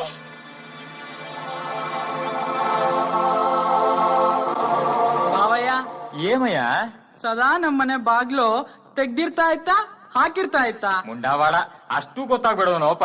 ವೇಶ್ಯರ ಮನೆ ಬಾಗ್ಲು ಹಾಕಿರೋಲ್ಲ, ವೈಶ್ಯರ ಮನೆ ಬಾಗ್ಲು ತೆಗ್ದಿರೋಲ್ಲ. ಈಗ ಬಾಗಿಲು ಹಾಕಿರೋದು ನಮ್ಮನೇನೆ ಸರಿ. ನಿಮ್ಮ ಅಕ್ಕನ್ ಕರಿ. ನೀನ್ ನಮ್ಮ ಅಕ್ಕನ್ ಕರಿ, ನಾನು ನಿನ್ ಮಗನ್ ಕರಿತೀನಿ. ಅಲ್ವಾ? ಅವ್ರನ್ನ ಯಾಕೆ ಕರಿಬೇಕು? ತಲೆ ಬೇಡವಾ? ಬಾಗ್ಲು ತೆಗಿಯೋಕೆ, ನಾವು ತಂದಿರೋ ಭಾಗ್ಯಲಕ್ಷ್ಮಿನ ಒಳಗ್ ಕರ್ಕೊಳಕ್ಕೆ. ಆಲೋಲಿಕೆ ಮಾವನ್ ಮಗಳೇ, ನೀನೇ ಕರಿ ಬಾವ. ಧನು, ಧನಲಕ್ಷ್ಮಿ, ನನ್ನ ಮನೆ ಭಾಗ್ಯಲಕ್ಷ್ಮಿ. ಯಾಕ್ರಿ ಹಾಗೆ ಬಡ್ಕೋತೀರಾ? ಬನ್ರಿ ಒಳಗೆ. ಇಟ್ಟುವಲ್ಲ ಕಾಲು ಒಳಗೆ. ಅದು ಸರಿ, ಇದೇ ನಂಬೋ ಅಂತ ಅಧ್ವಾನವಾಗಿದೆ ಇಡೀ ಮನೆ. ಕಾರಣ ಏನಕ್ಕ? ನಿನ್ನ ಮಖ ಕರ್ಕೊಂಡು ಬಂದಿದೆಯಲ್ಲ ಖದೀಮನ್ನ ಕೇಳು, ಅವನೇ ಹೇಳ್ತಾನೆ. ಕದೀಮ ಯಾರನ್ನಕ್ಕ ಹೇಳ್ತಾ ಇರೋದು? ಇನ್ಯಾರು? ದಂಡಪಿಂಡ ತಿನ್ಕೊಂಡ್ ಬಿದ್ದಿದಾನಲ್ಲ ಆ ದಿವಾಕರ. ಏನೇ ಮಾಡ್ದ ಅವನು? ನೀಕೇಮ್ ಕಾಲೇ ತಾನೆ? ಮುಚ್ರಿ ಬಾಯ್ನ. ಮುದ್ಗಾರವಾಗಿದ್ ಬಂಗಾರದ ಒಡವೆಗಳನ್ನ ತಂದಿದ್ರಲ್ಲ ನಿಮ್ ಮಗಳಿಗೆ ಅಂತ ಎಲ್ಲ ಎತ್ಕೊಂಡ್ ಬಿಟ್ಟಿದ್ದಾನೆ. ಮೊದಲ್ ಕೇಳ್ರಿ. ಅವನ್ಯಾಕೆ ಎತ್ಕೋತಾನೆ? ಸರಿಯಾಗೆಲ್ಲ ಹುಡುಕಿದಿದ್ದಾನೆ. ಏನ್ ನಡೆದಿರ್ಬೋದು? ದಿವಾಕರ ಅಂತವನಲ್ಲ. ಇರ್ಲಿ ಅಕ್ಕ, ಮೊದ್ಲು ಊಟ ಹಾಕೆ ಮುಂದೆ ವಿಚಾರಿಸೋಣ್ವೆ. ಮೊದಲ್ ವಿಚಾರಿಸಿ, ಊಟ ಎಲ್ಲ ಆಮೇಲೆ. ಒಪ್ಕೊಳ್ಳಿಲ್ಲ ಅಂದ್ರೆ ರಾಜಭಟ್ರನ್ನ ಕರ್ಸಿ 4 ಚಡಿ ಎಟ್ಕೊಡ್ಸಿ, ಎಲ್ಲ ಆಮೇಲೆ ಬಾಯ್ ಬಿಡ್ತಾನೆ. ದಿವಾಕರ, ವಿಚಾರವೆಲ್ಲ ತಿಳಿತು, ಯಾಕೆ ಹೀಗ್ ಮಾಡ್ದೆ? ಇದರಲ್ಲಿ ನನ್ನ ತಪ್ಪೇನೂ ಇಲ್ಲ ಸ್ವಾಮಿ. ಎಲ್ಲವೂ ಆ ಚಿತ್ತಾರದ ಹಂಸದ ಮಾಗೆ. ನಿಜವನ್ನು ಇವರು ಯಾರೂ ನಂಬುತ್ತಿಲ್ಲ. ಇವರಷ್ಟೇ ಅಲ್ಲ, ನೀವು ನಂಬಲಾರಿರಿ. ಆದರೆ ನಾನು ಹೇಳುವುದು ಆ ಸೂರ್ಯ ಚಂದ್ರರ ಸಾಕ್ಷಿಯಾಗಿಯೂ ಸತ್ಯ. ಆಹಾ, ಸಮಯ ಸಾಧಕ ನೀನು. ನಿನ್ನ ಮಾತನ್ನು ನಂಬೇಕೆ ನಾನು. ನೋಡು, ಮರ್ಯಾದೆಯಾಗಿ ಮುತ್ತಿನ ಹಾರ ಮತ್ತಿತರ ಒಡವೆಗಳನ್ನ ವಾಪಸ್ ಕೊಟ್ಟು ಬಿಡು. ಇಲ್ಲ ಅಂದ್ರೆ ಸುಮ್ಮನೆ ಶಿಕ್ಷೆ ಅನುಭವಿಸಿ ಅಳ್ತೀಯ. ಬೇಡಯ್ಯ ದಿವಾಕರ, ನಮ್ಮೂರಲ್ಲಿ ಕದ್ದವ್ರಿಗೆ ಕ್ರೂರ ಶಿಕ್ಷೆ ವಿಧಿಸ್ತಾರಯ್ಯ. ನಂಗ್ಯಾಕೋ ನೀನ್ ನೋಡಿದ್ರೆ ಅಯ್ಯೋ ಅನ್ಸತ್ತೆ. ನಿಜ ಹೇಳ್ಬಿಡಯ್ಯ. ಸಖನಾದ ನಿನ್ನ ಬಳಿ ನಾನೇಕೆ ಸುಳ್ಳು ಹೇಳಲಿ ಸಿಂಗಾರಿ? ನನ್ನ ಮಾತನ್ನು ನೀನೂ ಕೂಡ ನಂಬುವುದಿಲ್ಲವೇ? ನಾನ್ ನಂಬ್ತೀನಿ ಕಣಪ್ಪ, ಆದ್ರೆ ನಮ್ಮ ಅಕ್ಕ ಭಾವನ ಇದಾರಲ್ಲ, ಅವ್ರು ನಂಬೇಡ್ವೆ? ಅರಮನೆಯಿಂದ ರಾಜಭಟ್ರು ಬರೋಕ್ ಮುಂಚೆ ನಿಜ ಏನು ಅಂತ ಹೇಳ್ಬಿಡಯ್ಯ. ಯಾರೇ ಬಂದರೂ ನಿಜಾಂಶ ಇದೇ ವಿನಃ ಬೇರೆ ಏನೂ ಇಲ್ಲ. ಲೇ ಆಲೋಲಿಕೆ, ಅವನ್ ನೋಡಿದ್ರೆ ಕಳ್ತನ ಮಾಡ್ದವನ್ ಹಾಗೆ ಕಾಣಲ್ಲ ಕಣೆ. ನೆನಪು ಮಾಡ್ಕೊಳ್ಳೆ, ಎಲ್ಲಿಟ್ಟೆ ಅಂತ ನೆನಪು ಮಾಡ್ಕೊಳ್ಳೆ. ಎಲ್ಲಿಟ್ನೋ ಹೋಗು ಮಾವ, ನಮ್ದಾಗಿದ್ರೆ ಸಿಗ್ಲೇಬೇಕು. ಇನ್ನೇನು ಕಂಡವ್ರ ಮನೆ ಒಡವೆ ಅನ್ಕೊಂಡಿಯೇನೆ? ಸಾಕ್ ಸುಮ್ನಿರು ಚಿಕ್ಕಮ್ಮ, ನಿನ್ನಿಂದಾನೆ ಇಷ್ಟು ಆಗಿದ್ದು.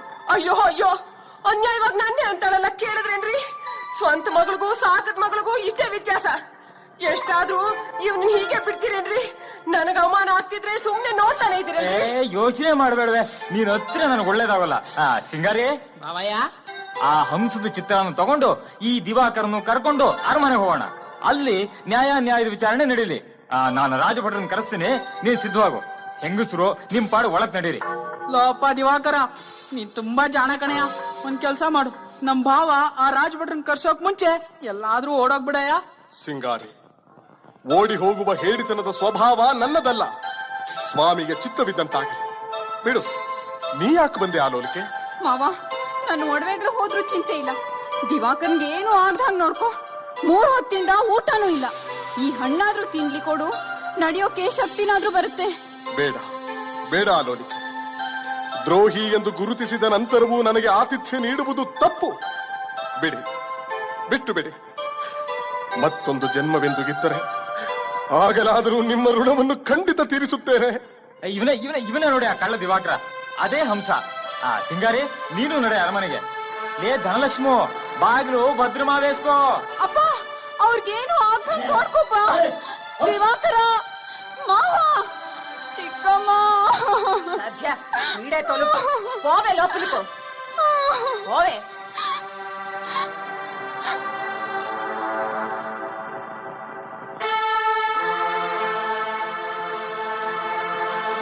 ಸತ್ಯಪ್ರಿಯರು, ನ್ಯಾಯ ಪೋಷಕರು, ಧರ್ಮ ರಕ್ಷಕರು ಆದ ಚಂದ್ರಸೇನ ಮಹಾರಾಜರು ದಯಮಾಡಿಸುತ್ತಾ ಇದ್ದಾರೆ. ಇವನು ಮಾಡಿದ ಅಪರಾಧವೇನು ಎಂದು ತಿಳಿಸಿದರ ಬಂಗಾರ ಶ್ರೇಷ್ಠಿಯವರೇ? ಇವನು ದಿವಾಕರ ಅನ್ನೋ ಹೆಸರಿನಲ್ಲಿರೋ ಅನಾಥ ಮಹಾಸ್ವಾಮಿ. ಮಾರ್ಗ ಮಧ್ಯದಲ್ಲಿ ಪರಿಚಯವಾಗಿ ಮನೆಗೆ ಬಂದವನು. ನಾಟ್ಯವನ್ನು ಅಭ್ಯಾಸ ಮಾಡಿಸುವ ನೆವದಲ್ಲಿ ನನ್ನ ಮಗಳಾದ ಆಲೋಲಿಕೆ ಆಭರಣಗಳನ್ನು ಅಪಹರಿಸಿದ್ದಾನೆ. ಯಾವ ಬೇಡಿಕೆಗೂ ಬಗ್ಗದೆ ಒಂದು ವಿಚಿತ್ರವಾದ ಸುಳ್ಳು ಹೇಳಿ ಅದನ್ನು ಉಳಿಸಲು ಸತ್ಯವನ್ನೇ ನುಡಿಯೋನಂತೆ ಮೊಂಡುವಾದ ಮಾಡಿದ್ದಾನೆ ಮಹಾಪ್ರಭು. ಯಾವ ಊರಿನ ಪ್ರಜೆ ನೀನು? 106 ಗಾವುದದ ಆಚೆಯ ವಾಸಿಯಾಗಿದ್ದ ನಾನು ಒಬ್ಬ ನಿರಾಶ್ರಿತ. ಕಾಯಕ ಅರಸುತ್ತಾ ಕಾಣದ ಈ ದೇಶಕ್ಕೆ ಬಂದೆನಾದರೂ ಕಂಡದ್ದು ಕಂಡಂತೆ ಹೇಳಿದರೂ ಇವರು ನಂಬುತ್ತಿಲ್ಲ ಪ್ರಭುವೆ. ನೋಡಲು ಸುಸಂಸ್ಕೃತನಂತೆ ಕಾಣುವ ನೀನು ಇಂತಹ ನೀಚ ಕಾರ್ಯ ಮಾಡಲು ನಾಚಿಕೆಯಾಗುವುದಿಲ್ಲವೇ? ವಿಧಿವಶಕ್ಕೆ ಬಲಿಯಾಗಿ ನೆಲೆ ತಪ್ಪಿರುವ ನಾನು ಸತ್ಯ ಹೇಳಿದರೂ ಸಹ ಯಾರೂ ನಂಬುವುದಿಲ್ಲ ಪ್ರಭು. ವೃಥಾ ಮಾತು ಬೆಳೆಸದೆ ನಿನ್ನ ಬಳಿ ಇರುವ ಒಡವೆಯನ್ನು ಈ ಅನ್ನದಾತನಿಗೆ ಹಿಂತಿರುಗಿಸಿದ್ದೇ ಆದರೆ ನಿನ್ನನ್ನು ಮನ್ನಿಸಿ ಮುಂದಿನ ಊರಿಗೆ ಬೀಳ್ಕೊಡುವೆ. ಇಲ್ಲವಾದಲ್ಲಿ ನನ್ನ ಮಾತು ಸತ್ಯ. ಹರಣ ಹೋಗುವುದೆಂಬ ಭಯದಿಂದ ಅಕಾರಣವಾಗಿ ಸತ್ಯಕ್ಕೆ ಸುಳ್ಳಿನ ಮುಸುಕ ಹಾಕಲಾರೆ.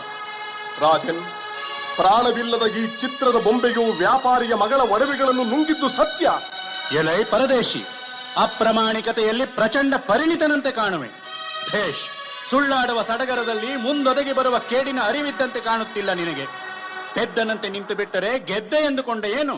ಹೇಳು, ನಿಜ ಒಪ್ಪಿಕೋ. ಮನ್ನಿಸಬೇಕು ಮಹಾರಾಜ. ತಾವು ಸತ್ಯವಾದ ಮಾತಿಗೆ ಬೆಲೆ ಕೊಡದೇಗಿದ್ದರೆ ತಮ್ಮ ಆತ್ಮಕ್ಕೆನಿಸಿದಂತೆ ಯಾವ ಶಿಕ್ಷೆ ವಿಧಿಸಿದರೂ ನಾನು ಅನುಭವಿಸಬೇಕಾದದ್ದು ನನ್ನ ಧರ್ಮ. ಆಜ್ಞೆಯಾಗಲಿ. ಕೃತಜ್ಞ. ಆತುರಪಟ್ಟು ವಿಚಾರ ವಿಮರ್ಶೆ ಮಾಡದೆ ಶಿಕ್ಷೆ ನೀಡಲು ನಾನು ಮತಿಹೀನನಲ್ಲ. ಸರಿ, ನೀನು ಕಳ್ಳನಲ್ಲನೆಂದು ನಿರ್ಧರಿಸಲು ನಿನ್ನ ಬಳಿ ಸಾಕ್ಷಿ ಪುರಾವೆಗಳೇನಾರು ಇದ್ದರೆ ತಿಳಿಸು. ಕರೆಸಿ ವಿಚಾರಣೆ ಮಾಡಿ ನ್ಯಾಯಕ್ಕೆ ಖಂಡಿತ ಬೆಲೆ ಕಟ್ಟುವೆ. ಮಹಾರಾಜ, ನನ್ನ ಪ್ರಾರಬ್ಧ ಕರ್ಮ ಗ್ರಹಚಾರಕ್ಕೆ ವಶಲಾಗಿ ದುರ್ದಶೆಯಿಂದ ಮಾರ್ಮಿಕವಾಗಿ ಮುಗಿದು ಹೋದ ಕಾರ್ಯಕ್ಕೆ ಕಾಣುವ ಸಾಕ್ಷಿಗಳನ್ನು ಹೇಗೆ ತರಲಿ? ಪುರಾವೆಗಳನ್ನು ಹೇಗೆ ಸೃಷ್ಟಿಸಲಿ? ನಡೆದ ವಿಚಾರಕ್ಕೆ ನನ್ನ ಆತ್ಮವೇ ಸಾಕ್ಷಿ, ನನ್ನ ಕಣ್ಣುಗಳೇ ನಿದರ್ಶನ. ಈ ಮೂರ್ಖ ಮನುಷ್ಯನ ವಿಚಾರಣೆಯಿಂದ ಪ್ರಯೋಜನವಿಲ್ಲ. ಬಂಗಾರ ಶ್ರೇಷ್ಠಿಯವರೇ, ಒಡವೆಗಳು ನಿಮ್ಮದೆಂದು ಪುರಾವೆಗಳಿದ್ದರೆ ಪ್ರಕರಣ ಪೀಠಿಕೆಯಲ್ಲಿ ಗುರುತು ಮಾಡಿಸಿಬಿಡಿ. ಅಪ್ಪಣೆ ಮಹಾಪ್ರಭು. ಕಳ್ಳತನವನ್ನು ಮಾಡಿಯೂ ಸಹ ಮಾಡಿದ ತಪ್ಪನ್ನು ಒಪ್ಪಿಕೊಳ್ಳದ ಈ ಪರದೇಶಿಗೆ ನಮ್ಮ ದೇಶದ ಪದ್ಧತಿಯಂತೆ ಕೈ ಕಾಲುಗಳನ್ನು ಕತ್ತರಿಸಿದರು.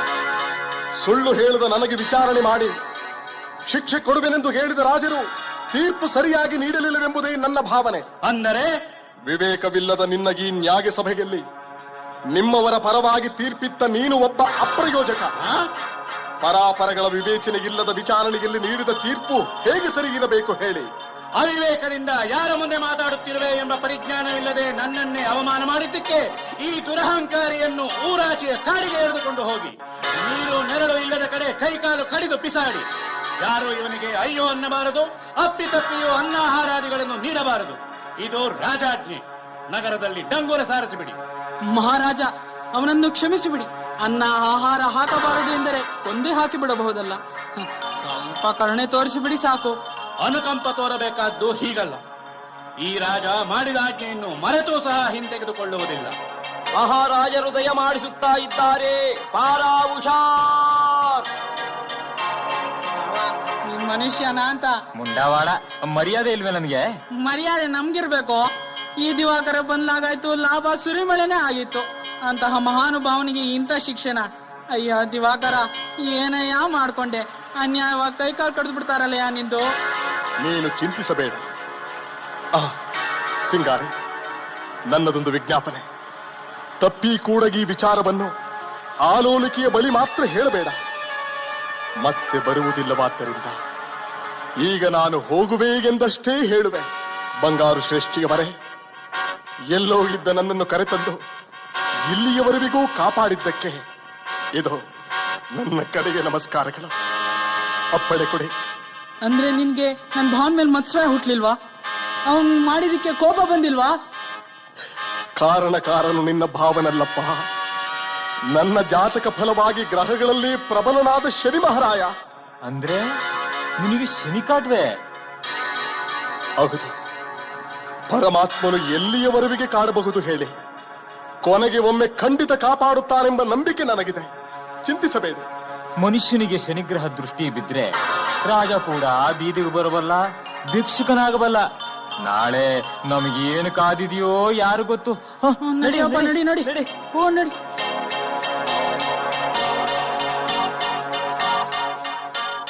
ಏನು ಸುಖವಾಗಿ ಬೆಳೆದ ದೇಹನ ಇದು. ನೋಡ್ ಹೆಂಗೈತೆ ಮೈ. ಆ ಶೆಟ್ರ ಮನೆಯಲ್ಲಿ ದಿನ ತಿಂದು ತಿಂದು ಎಮ್ಮೆ ಗಾತ್ರ ಆಗವನೆ. ಇನ್ಮ್ಯಾಗ ಏನ್ ತಿಂತವನೆ ಮಣ್ಣ ಈ ಮಣ್ಣು ಕಾಡ್ನಾಗೆ. ತಿಂದಂಗೆ ನಡಿಯ ಕಾಲಿರಾಕಿಲ್ಲ, ಕಷ್ಟ ಪಡ್ತೀನಿ ಅಂದ್ರು ಕೈ ಇರಾಕಿಲ್ಲ. ತೆವಳಿ ಸಾಯ್ಬೇಕು. ಬಡ್ಕೊಂಡ್ರು ಕುಡಿಯಾಕ ನೀರು ಕೂಡ ಇಲ್ಲ. ಅಲ್ಲ, ಯಾಕ್ಲ ಕಂಡವ್ರು ಒಡವೆಗೆ ಆಸೆ ಪಡ್ಬೇಕು? ಅಯ್ಯೋ, ಏನ್ ಮನುಷ್ಯನಯ್ಯ ನೀನು. ಬಡ್ಕೊಂಡ್ರು ಮಾತಾಡೋದಿಲ್ಲ ಅಂತೀಯ. ಏನು ಮಾತಾಡಲಪ್ಪ, ಮಾತಾಡಲು ಬಾಗೇ ಬರುತ್ತಿಲ್ಲ. ಗೊತ್ತಾಯ್ತು, ಮುಡುಗ ಕೈ ಕಾಲಿನ ಮುಂದಕ್ಕೆ. ಕಡಿಯುವ ಮೊದಲು ಕಡಿಯದಾಗಿ ಕೈ ಮುಗಿದು ಮನಸಾರೆ ಪ್ರಾರ್ಥನೆ ಮಾಡುವೆನು. ಸ್ವಲ್ಪ ಮಾಡ್ಕೋ. ಏನ್ ಮಾಡ್ಕೊಂತೀಯ ಮಾಡ್ಕೋ ಬೇಗ. ಅಯ್ಯ ಶನಿದೇವ, ಇದು ನಿನಗೆ ಕೊನೆಗೆ ನಮಸ್ಕಾರ. ನನಗೆ ಗೊತ್ತು ನೀನೇಕೆ ನನ್ನ ಕೈ ಕಾಲುಗಳನ್ನು ಕಿತ್ತುಕೊಳ್ಳುತ್ತಿರುವೆಗೆಂದು. ಅಂದು ನೀನಾಗಿ ಎದುರಿಗೆ ಬಂದಾಗ ಎದ್ದು ಓಡಿ ಬಂದು ನಮಸ್ಕರಿಸಿದ ಹೋದ ತಪ್ಪಿಗೆ ಕಾಲುಗಳನ್ನೇ ಕಳೆಯುತ್ತಿರುವೆ. ಎತ್ತಿ ಮುಗಿಯದೆ ಹೋದ ಕೈಗಳು ಇದ್ದು ಫಲವೇನು ಎಂದು ಅವುಗಳನ್ನು ಕತ್ತರಿಸುವುದಕ್ಕೆ ದಾರಿ ಮಾಡಿರುವೆ. ಅಹಂಕಾರಕ್ಕೆ ತಕ್ಕ ಶಿಕ್ಷೆ ನೀಡಿದೆ ಎಂದ ಮೇಲೆ ನೀನು ನಿಜವಾಗಿಯೂ ಸಕಲ ಗ್ರಹ ಬಲನೇ ಸರಿ. ನನ್ನ ಕೊನೆಗೆ ನಮಸ್ಕಾರಗಳನ್ನು ಸ್ವೀಕರಿಸಿ ಕೃತಾರ್ಥನನ್ನಾಗಿ ಮಾಡು. ಪರಮಾತ್ಮ, ಛಾಯಾ ಮಾರ್ತಾಂಡ ಸಂಭೂತ, ನೀಲಾಂಜನ ಸಮಾಭಾಸ, ನಿನಗಿದೋ ದೀರ್ಘದಂಡ ನಮಸ್ಕಾರ. ಮೈ ಮೇಲೆ ಕೂತಕ್ಕೆ ಮಲಗವನೆ. ಹೇಳ್ಕೊ ಮುಂಚೆ ನೀನು ಕೈ ಕತ್ತರಿಸು, ನಾನು ಕಾಲು ಕತ್ತರಿಸ್ತೇನೆ. ಹಂಗೆ ಮಾಡು. ಹಾಕು ಮತ್ತೆ ಎತ್ತು.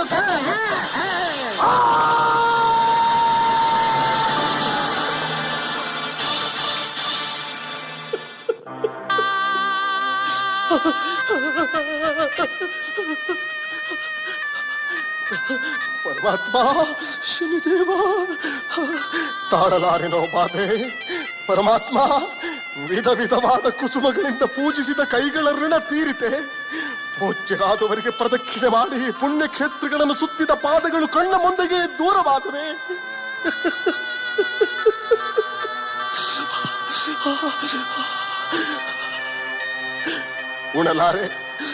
ಉಡಲಾರೆ, ನಡೆದು ಹೋಗಲಾರೆ ಅಂದ ಮೇಲೆ ಈ ಉಳಿದ ಕೇವಲ ದೇಹದಿಂದ ಏನು ಪ್ರಯೋಜನ? ಅಯ್ಯೋ, ಈ ಪುಣ್ಯಾತ್ಮರು ಈ ನನ್ನ ತಲೆಯನ್ನು ಕತ್ತರಿಸಿ ಹಾಕಿದ್ದರೆ ಎಷ್ಟೋ ಪುಣ್ಯವನ್ನು ಕಟ್ಟಿಕೊಳ್ಳುತ್ತಿದ್ದರು.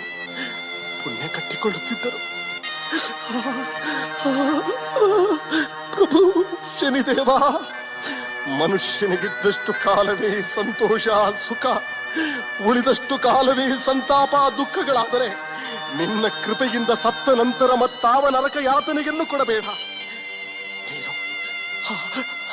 ನೀರು ನೀರು ಅಯ್ಯೋ ಪರಮೇಶ್ವರ, ಸತ್ಯದಿಂದ ಬದುಕಿ ಸತ್ಯದಿಂದ ರಾಜ್ಯವಾಳಿದರೂ ಸಹ ಸತ್ಯವು ನನ್ನನ್ನು ಕಾಯಲಿಲ್ಲ. ಸಾಕ್ಷಾತ್ ಜಗನ್ಮಾತಿಗೆ ವರವಿದ್ದರೂ ಗಿರಿಜೇಶನ ಕೃಪೆಗಿದ್ದರೂ ಸಹ ನಿನ್ನಿಷ್ಠದ ಮುಂದೆ ಎಲ್ಲರೂ ತಟಸ್ಥರೆಂದೇ ತೀರ್ಮಾನವಾಯಿತು. ನಿನ್ನನ್ನು, ನಿನ್ನ ಮಹಿಮೆಯನ್ನು ಅರಿಯದೆ ಅಪರಾಧ ಮಾಡಿದ ನನ್ನನ್ನು ಕ್ಷಮಿಸು ದೇವಾ, ಕ್ಷಮಿಸು. ಪಾಹಿ ಮಂದಗಮನ ಪಾಹಿ, ವರಕಾಕ ಗಮನ ತ್ರಾಹಿ ತ್ರಾಹಿ ದ್ರೋಹಿ ವಿಕ್ರಮ, ಎಚ್ಚರ ಮಾಡಿತು. ಭಲೆ ಭಲೆ ವಿಕ್ರಮ, ಭಲೆ. ಆತುರದಲ್ಲಿ ನನ್ನನ್ನು ಜೆರದೆ ಎಂಬ ಕಾರಣಕ್ಕೆ ನಿನಗೆ ಈ ರೀತಿಯ ಕಷ್ಟ ಉಂಟಾಗಿದ್ದರೂ ನಿನ್ನ ಪಶ್ಚಾತ್ತಾಪಕ್ಕಾಗಿ ನಾನು ಪ್ರಸನ್ನನಾಗಿದ್ದೇನೆ. ನನ್ನ ಸಂಕಲ್ಪದ ಕಾಲಾವಧಿಯಲ್ಲಿ ಸಿಲುಕಿದ ಯಾರೇ ಆಗಿದ್ದರೂ ಆದಿಯಲ್ಲಿ ಕಷ್ಟಪಟ್ಟರೆ ಅಂತಿಮದಲ್ಲಿ ಸುಖವನ್ನು ಕಾಣುವರು. ಅದರಂತೆ ನೀನು ಆದಿಯಿಂದಲೂ ಕಷ್ಟಪಟ್ಟಿರುವ ಕಾರಣ ಮುಂದಿನ ಉಳಿದ ನನ್ನ ದೆಸೆಯಲ್ಲಿ ಕ್ರಮೇಣವಾಗಿ ನೆಮ್ಮದಿ, ಶಾಂತಿ, ಸುಖವನ್ನು ಅನುಗ್ರಹಿಸುವೆ. ಚಿಂತಿಸಬೇಡ.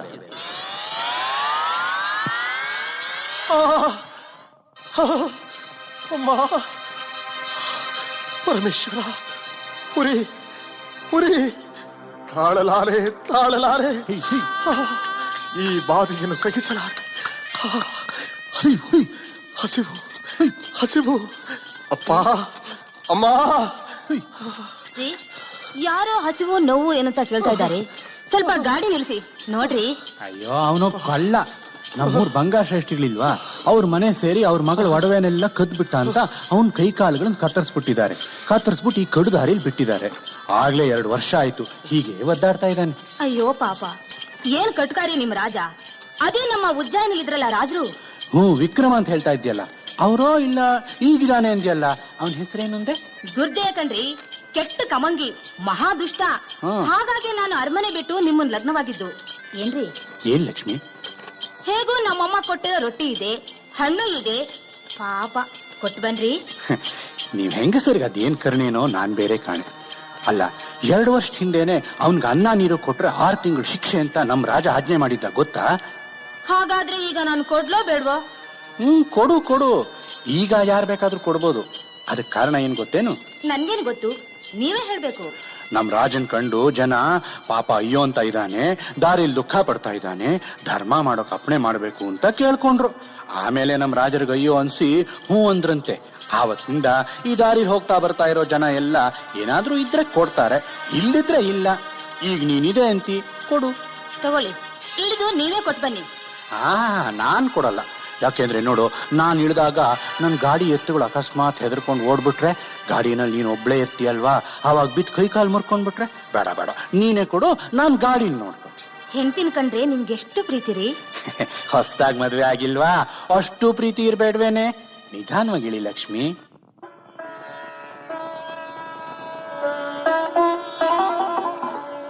ನೋಡಪ್ಪ, ಇದ್ರಲ್ಲಿ ರೊಟ್ಟಿ ತುಪ್ಪ ಇದೆ, ತಗೋ ಈ ಹಣ್ಣು.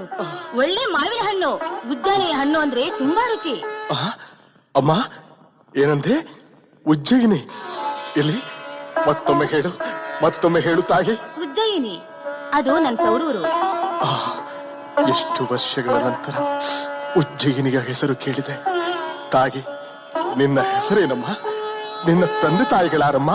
ಲಕ್ಷ್ಮಿ, ಗಾಣಿಗರ ಎಣ್ಣೆ ಗಂಗಪ್ಪನೇ ನನ್ನ ತಂದೆ, ಅರಮನೆಯ ಓಳಿಗದ ಮಂಚಲೆಯೇ ನನ್ನ ತಾಯಿ.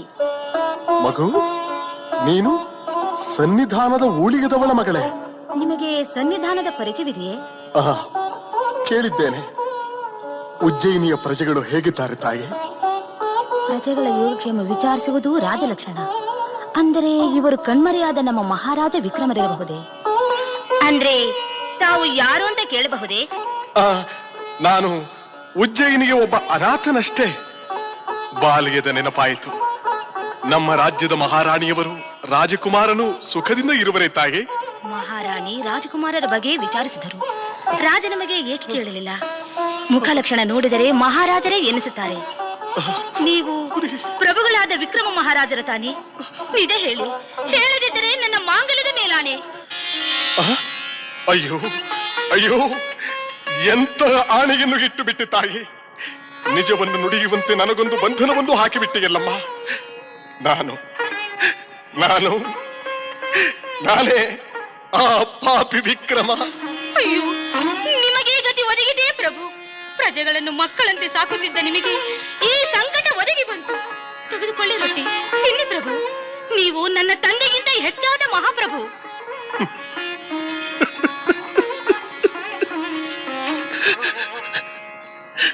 ಹೆತ್ತವರಿಗಿಂತ ಹೆಚ್ಚಾಗಿ ಬಂದು ನನ್ನ ಹಸಿವಿನ ಬಾಧೆ ನೀಗಿಸಿದ ನಿನಗೆ ಕೊಡಲು ನನ್ನಲ್ಲಿ ಏನೂ ಇಲ್ಲವಮ್ಮ. ಆದರೆ ಆಶೀರ್ವದಿಸುವುದಕ್ಕೆ ಸದ್ಯಕ್ಕೆ ಈಗ ನನಗೆ ನಾಲಿಗೆ ಮಾತ್ರ ಉಳಿದಿದೆ. ಬಾಳು ಬಾಳು ತಾಯಿ, 100 ವರ್ಷ ಕಾಲ ಬಾಳು, ಮುತ್ತೈದೆಯಾಗಿ ಬಾಳಮ್ಮ, ಮಕ್ಕಳಿಗೆ ತಾಯಾಗು. ನಿನ್ನ ಧರ್ಮದ ಕೆಲಸವು ನನ್ನ ನೆನೆದವರೊಡನೆ ಚಿರಸ್ಥಾಯಿಯಾಗಿ ನಿಲ್ಲಲಿ ತಾಯಿ. ಬಂದೆ, ನೀರು ತರ್ತೀನಿ. ಎಷ್ಟೊತ್ತು ಕಾಯೋದು ಲಕ್ಷ್ಮಿ? ಹೊತ್ತಾಯ್ತು, ಗಾಡಿ ಹತ್ತು. ಕತ್ಲೆಗೆ ಮುಂಚೆ ಊರ್ ಸೇರ್ಬೇಕು. ಜೀ, ಆತನೇ ನಮ್ಮ ದೇಶದ ಮಹಾರಾಜ ವಿಕ್ರಮ. ಮಹಾರಾಜ? ನಿಜವಾಗ್ಲು? ಹೌದು ರೀ. ನಮ್ ಮನೆ ಕರ್ಕೊಂಡು ಹೋಗೋಣ, ಅರಮನೆಗೆ ಸುದ್ದಿ ಮುಟ್ಸೋಣ. ನಿಮ್ಗೆ ದೊಡ್ಡ ಬಹುಮಾನ ಸಿಗುತ್ತೆ. ಬಹುಮಾನ ಕೊಡ್ತಾರ? ಕೊಟ್ರೇನೋ ಸರಿ, ಅದಕ್ ಬದಲು ನಮ್ ಕೈ ಕಾಲುಗಳನ್ನೇ ಕತ್ತರಿಸ್ಬಿಟ್ರೆ? ನಾನಿದ್ದೀನಿ, ನೀವೇನು ಹೆದರಬೇಡಿ. ಬನ್ನಿ, ಅವ್ರನ್ನ ಗಾಡಿ ಕರ್ಕೊಂಡ್ ಬರೋಣ. ಬನ್ರಿ, ಬನ್ನಿ ಪ್ರಭು. ಈ ನೀರ್ ಕುಡಿದು ನಮ್ ಗಾಡಿಲೇ ಊರಿಗೆ ಬನ್ನಿ. ಇವರು ನನ್ ಗಂಡ. ತಾಮಲಿಂದಾಪುರವೇ ನಮ್ಮೂರು ಮಹಾಪ್ರಭು. ಅಗುದೇ, ನಿಮ್ಮ ಆತಿಥ್ಯಕ್ಕೆ ನಾನು ಚಿರಋಣಿ.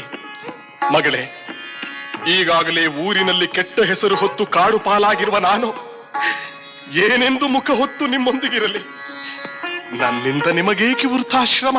ಶ್ರಮವೆಂತಹುದು ಪ್ರಭು. ನನ್ನ ಪ್ರಾಣ ಹೋದ್ರೂ ತಮ್ಮನ್ನ ರಕ್ಷಿಸಿದೆ ಅನ್ನುವ ಜನತೆಗೆ ಹೆದರಿ ನಿಲ್ಲುವುದಿಲ್ಲ. ನಮ್ಮ ಮಾತನ್ನು ನಂಬಿ ಪ್ರಭು. ತಾವ್ ಯಾರು ಅಂತ ತಿಳಿದೆ ಇಷ್ಟ ದಿನ ತಮ್ಮನ್ ವಿಚಾರಿಸೇ ಇರ್ಲಿಲ್ಲ. ಈಗ ಅರ್ಥ ಆಯ್ತು ನಮ್ಗೆ ತಾವು ಉಜ್ಜಯಿನಿ ಪ್ರಭುಗಳು ಅಂತ. ಮಕ್ಕಳೇ, ಕೇವಲ ಮಾಂಸದ ಮುದ್ದೆಯಾಗಿರುವ ನನ್ನಿಂದ ಈಗ ಏನೂ ಮಾಡಲು ಸಾಧ್ಯವಿಲ್ಲ. ನೀವೇನು ಮಾಡಬೇಡಿ, ಕೂತು ಉಂಡು ಮಲ್ಕೊಂಡಿರಿ, ಅಷ್ಟೇ ಸಾಕು. ಕೂತು ಊಟ ಮಾಡುವುದು ತಪ್ಪು. ಸೃಷ್ಟಿ ಕಲ್ಪನೆಯಲ್ಲಿ ಸೃಷ್ಟಿಯಾಗಿರುವ ಖಗ ಮೃಗ ಪಕ್ಷಿಗಳೂ ಕೂಡ ತಮ್ಮ ಆಹಾರವನ್ನು ತಾವೇ ಹುಡುಕಿ ತಿನ್ನುವಾಗ ಮಾತಾಡುವ ಮಾನವರಾದ ನಾವು ತಿಳಿದು ತಪ್ಪು ಮಾಡಲು ನನ್ನ ಮನಸ್ಸು ಒಪ್ಪುವುದಿಲ್ಲ. ಈಗೇನ್ ಮಾಡೋದು? ಒಂದು ಕೆಲಸ ಮಾಡಿ ಪ್ರಭು, ದೇವಸ್ಥಾನದ ಪಕ್ಕದಲ್ಲಿ ನಮ್ ಎತ್ತಿನ ಗಾಣ ಇದೆ. ತಾವ ಆ ಗಾಣದ ಮೇಲೆ ಕೂತ್ಕೊಂಡು ಶಬ್ದ ಮಾಡ್ತಾ ಇರಿ. ಅದು ಒಂದು ದುಡಿಮೆ ತಾನೆ. ಸಂತೋಷ ಸಂತೋಷ. ಆದರೆ ಯಾವ ಕಾರಣಕ್ಕೂ ಪುರಜನರ ನಡುವೆ ನನ್ನ ನಿಜವಾದ ನಾಮಧೇಯ ತಿಳಿಸಬಾರದು. ಇಲ್ಲ, ನಾನಿರುವ ವಿಚಾರ ತಿಳಿಸದೇ ಇರುವುದಾದರೆ ನಿಮ್ಮಲ್ಲಿ ಒಬ್ಬ ಊಳಿಗದವನಾಗಿ ಇರಬಲ್ಲೆ. ಇದಕ್ಕೆ ಒಪ್ಪಿಗೆಗೆ? ಒಪ್ಪಿಗೆ ಪ್ರಭು. ನಾಳೆಯಿಂದ ಗಾಣದ ಮೇಲೆ ಕೂತಿರ್ತೀರಾ, ಹಗಲು ರಾತ್ರಿ ದುಡಿತೀರ.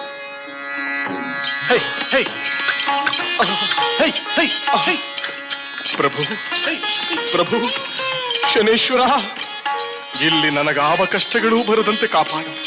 ತಂದೆ, ಕರೆದೊಯ್ಯುತ್ತಿರುವ ಈ ದಂಪತಿಗಳಿಗೆ ನನ್ನಿಂದಾವ ತೊಂದರೆಗಳೂ ಬಾರದೇ ಇರಲಿ. ಇದೇ ನನ್ನ ಪ್ರಾರ್ಥನೆ. ನಮೋ ಶನಿರಾಜ. ಶರಣು ಶರಣು.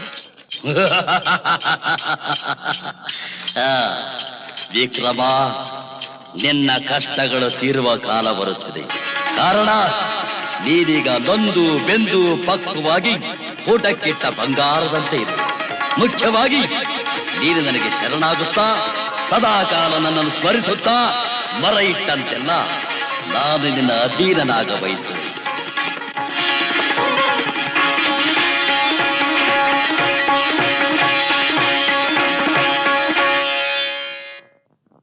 ಸ್ವಾಮಿ, ಈ ಊಟ ಮಾಡಿ ಸ್ವಲ್ಪ ಹೊತ್ತು ವಿಶ್ರಾಂತಿ ತಗೊಳ್ಳಿ. ಮಧ್ಯಾಹ್ನದ ಬಿಸಿಲು, ಸಂಜೆಗೆ ನಾನು ಬಂದು ಗಾಣದಿಂದ ಇಳಿಸ್ತೀನಿ. ಇವತ್ತು ನಂಗೆ ಸ್ವಲ್ಪ ಕೆಲಸ ಇದೆ, ಪೇಟೆ ಕಡೆ ಹೋಗಿ ಬರಬೇಕು. ನಿಧಾನವಾಗಿ ಬನ್ನಿ, ನನ್ನ ಕೆಲಸ ನಿಲ್ಲೋದು ಬೇಡ. ಇಂದು ಚಿತ್ರಾ ಪೌರ್ಣಮಿ, ಹೇಗೂ ಬೆಳದಿಂಗಳು ಇರುತ್ತದೆ. ನೆಮ್ಮದಿಯಾಗಿ ಹೋಗಿ ಬನ್ನಿ. ಸರಿ, ಇಲ್ಲಿ ದೀಪ ನೇತ್ ಹಾಕಿರ್ತೀನಿ. ಇವತ್ತು ರಾತ್ರಿ ಈ ದೇವಸ್ಥಾನದ ಹತ್ರ ಯಾರೂ ದೀಪ ಹತ್ತಿಸಬಾರ್ದು. ಅದಕ್ಕೆ ಇವತ್ತು ಬೇಗ ಗಾಣ ನಿಲ್ಲಿಸ್ಬೇಕು. ಅಹುದೇನು ಕಾರಣ? ಅಯ್ಯೋ, ಅದೊಂದು ದೊಡ್ಡ ಕಾರಣ. ನಮ್ ರಾಜರಿಗೆ ಒಬ್ಬ ಮಗಳಿದ್ದಾಳೆ. ಈ ದೇವಸ್ಥಾನದಲ್ಲಿರೋ ಎಲ್ಲಾ ದೀಪಗಳನ್ನು ದೀಪಕರಾಗದಿಂದ ಸ್ತೋತ್ರ ಮಾಡಿ, ಸ್ತೋತ್ರ ಮಹಿಮೆಯಿಂದ ಯಾರು ಹಚ್ಚಿಸ್ತಾರೋ ಅಂಥವ್ರನ್ನೇ ಅವಳು ಲಗ್ನ ಆಗೋದಂತೆ. ನಾನಿನ್ ಬರ್ಲೆ? ಹಾಗಾದ್ರೆ ಇಂದು ನಾನಿಲ್ಲಿ ಒಬ್ಬನೇ ಇರುವಂತಿಲ್ಲ. ಬೇಗ ಬಂದು ಬಿಟ್ಟರೆ ಒಳ್ಳೆಯದು. ಖಂಡಿತ ಬಂದ್ಬಿಡ್ತೀನಿ. ಕಾಳು ತುಂಬಿದೆ, ಎಣ್ಣೆ ಹರಿಯೋದ್ರಲ್ಲಿ ನಮ್ಮ ಅಪ್ಪ ಬಂದು ತುಂಬ್ಕೊಂಡ್ಬಿಡ್ತಾನೆ. ನೀವೇನು ಹೆದರ್ಕೋಬೇಡಿ. ಆಯ್ತು, ಸಂತೋಷ. ಹೋಗಿ ಬನ್ನಿ.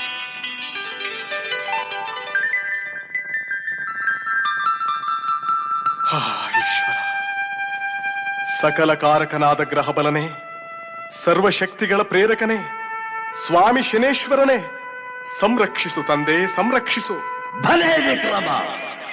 ಪವಣೆಯಲ್ಲಿ ಬೇಯುತ್ತಾ ಭವದ ಗೋಟಲೆಗಳನ್ನು ಅರ್ಥ ಮಾಡಿಕೊಳ್ಳುತ್ತಾ ಭಕ್ತಿಯಿಂದ ನನ್ನನ್ನು ಸ್ಮರಿಸುವ ನಿನ್ನ ಕಷ್ಟಗಳು ಕಡೆಗಾಡುವ ದಿನಗಳು ಬರುತ್ತದೆ. ನಿನ್ನ ತಾಳ್ಮೆಯೇ ನಿನ್ನನ್ನು ಕಾಯುತ್ತದೆ. ಸರ್ವಶಕ್ತಿ ಪ್ರಾಪ್ತಿರಸ್ತು. ಸಂಜೆಯಾದರೂ ಇನ್ನೂ ಯಾರ ಸುಳಿವೂಗಿಲ್ಲ, ಕಾರಣವೂ ತಿಳಿದಿಲ್ಲ. ಎತ್ತುಗಳು ಸಹ ಸುತ್ತಿ ಸುತ್ತಿ ಸಾಕಾಗಿ ದಣಿದಿವೆ. ಮೋಡ ಬೇರೆ ಕವಿದಂತಿದೆ.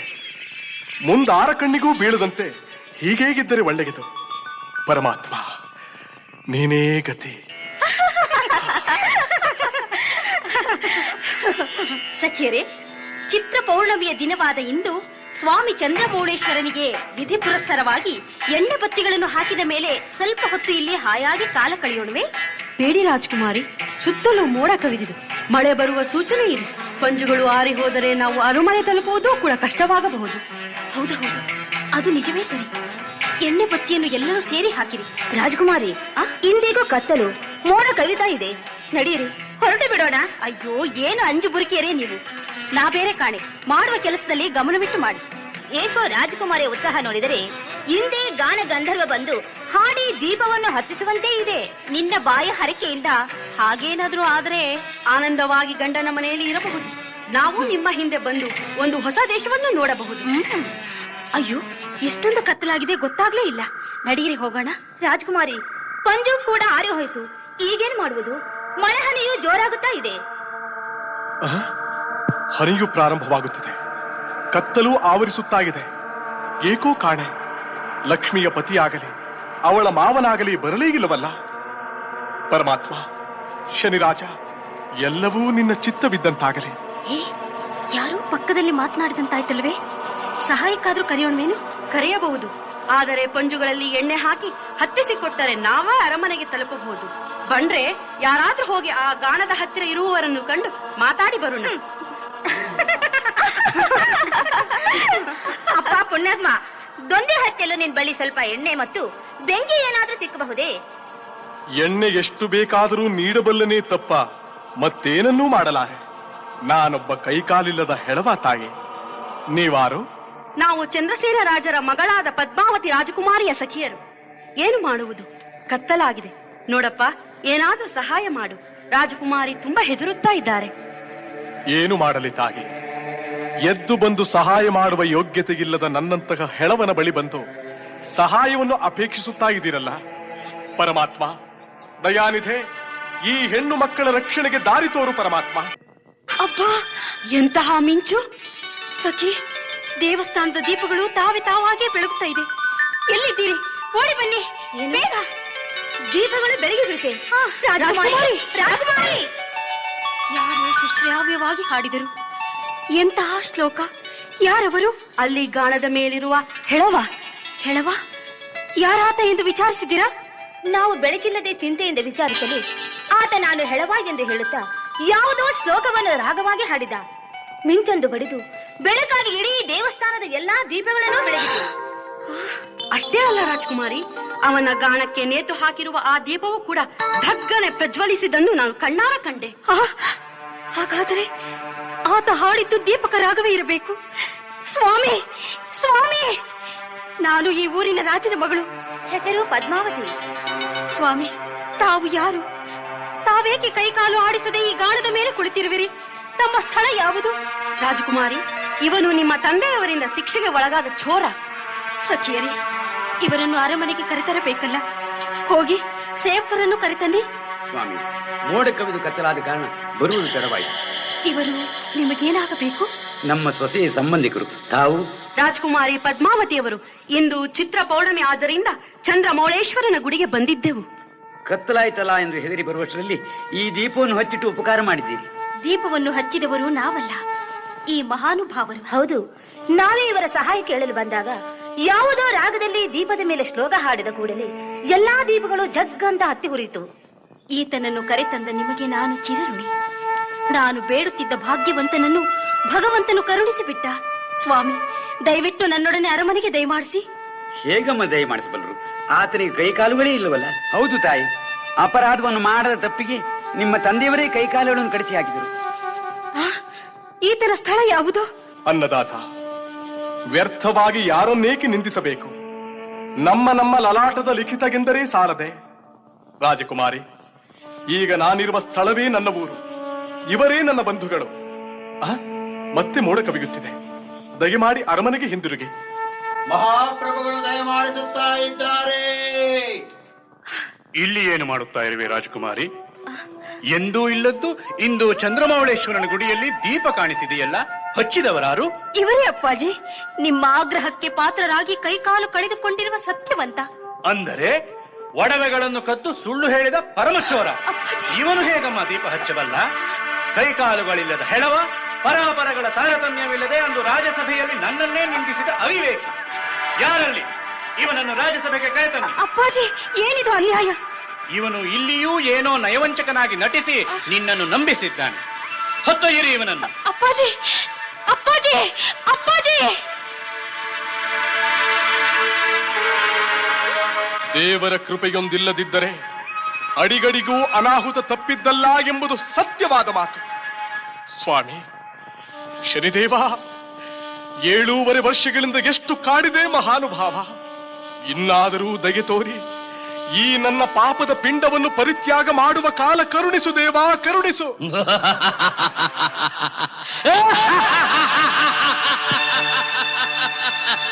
ವಿಕ್ರಮ, ಭಲೇ, ಇಲ್ಲಿಗೆ ನನ್ನ ಹಿಡಿತದಿಂದ ತಪ್ಪುವ ಯೋಗ ನಿನಗೆ ಬಂದಿದೆ. 7.5 ವರ್ಷಗಳ ಕಾಲ ನಿರಂತರವಾಗಿ ನಿನ್ನನ್ನು ಕಾಡಿಸಿದೆ, ಪೀಡಿಸಿದೆ, ಕಠೋರ ಕಷ್ಟಗಳನ್ನೇ ಕೊಟ್ಟೆ. ಸಾಕು ಸಾಕು ಶನಿದೇವ, ಸಾಕು. ಈ ದೇಹ ಧರೆಯಲ್ಲಿ ಜನಿಸಿ ಎಷ್ಟೇ ದಾನ ಧರ್ಮ ದಯಾಪರ ಕೆಲಸಗಳನ್ನು ಮಾಡಿದ್ದರೂ ತೃಣಮಾತ್ರವಾಗಿ ಒಂದು ಕ್ಷಣವೂ ನೀ ಕೊಟ್ಟ ಕಷ್ಟಗಳಲ್ಲಿ ಕಿಂಚಿತ್ತಾದರೂ ಸಹಾಯ ಮಾಡದೆ ಹೋಯಿತು ಅಂದ ಮೇಲೆ ನಿನ್ನ ಪ್ರಭಾವ ಎಷ್ಟರ ಮಟ್ಟಿಗೆಗಿದೆಯೋ ಈಗ ಅರ್ಥವಾಯಿತು ದೇವಾ, ಈಗ ಅರ್ಥವಾಯಿತು. ವ್ಯರ್ಥವಾಗಿ ಹೋಗುತ್ತಿರುವ ಈ ಕಾಯಕವನ್ನು ಕಾಪಾಡುವ, ದಯಾಪರರನ್ನು ಹುಡುಕಿ ಹಿಡಿ ಅನ್ನಕ್ಕಾಗಿ ಬದುಕು ಸಾಗಿಸುವ ಕರ್ಮ ಸಾಕಿನ್ನು ತಂದೆ, ಸಾಕು. ಕೃಪೆ ಮಾಡಿ ಈ ಜೀವವನ್ನು ಧರೆಯಿಂದ ಮುಕ್ತಿಗೊಳಿಸು ತಂದೆ, ಮುಕ್ತಿಗೊಳಿಸು. ವಿಕ್ರಮ, ಇಂದು ರಾತ್ರಿಯೇ ನಿನ್ನ ಕಡು ಕಷ್ಟ ಕಾಲದ ಕಟ್ಟ ಕಡೆಯ ರಾತ್ರಿ. ನಿನ್ನ ಮುಂದಿನ ಬದುಕು ಹೇಗೆ, ಏನು ಎಂಬುದನ್ನ ನೀನೇ ಬೆಳಕು ಹರಿದ ನಂತರ ಅರ್ಥ ಮಾಡಿಕೊಳ್ಳದೆ, ವಿಷಣ್ಣನಾಗಿ ವಿಪರೀತ ಚಿಂತಿಸದೆ ಇದೊಂದು ರಾತ್ರಿಯನ್ನು ಕಳೆದು ಬಿಡು.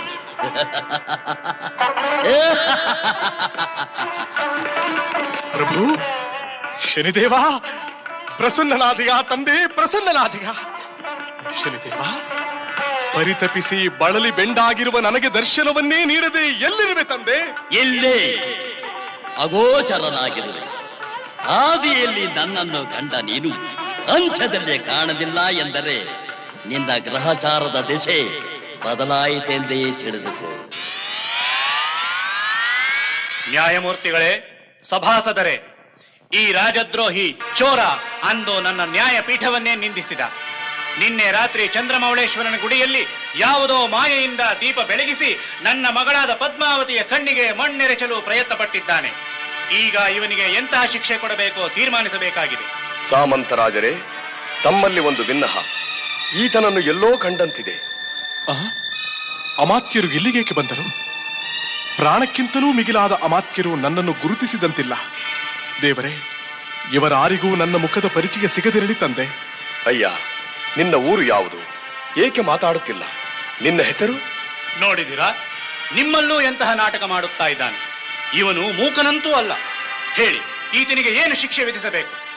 ನಿಮ್ಮ ಮಾತು ಸತ್ಯವೆಂದೇ ತೋರುತ್ತದೆ. ಇಂಥ ಚಂಡಾಲನಿಗೆ ರಾಜದ್ರೋಹ ಮಾಡಿದ ತಪ್ಪಿಗೆ ಶಿರಚ್ಛೇದನವೇ ಸರಿಯಾದ ಶಿಕ್ಷೆ.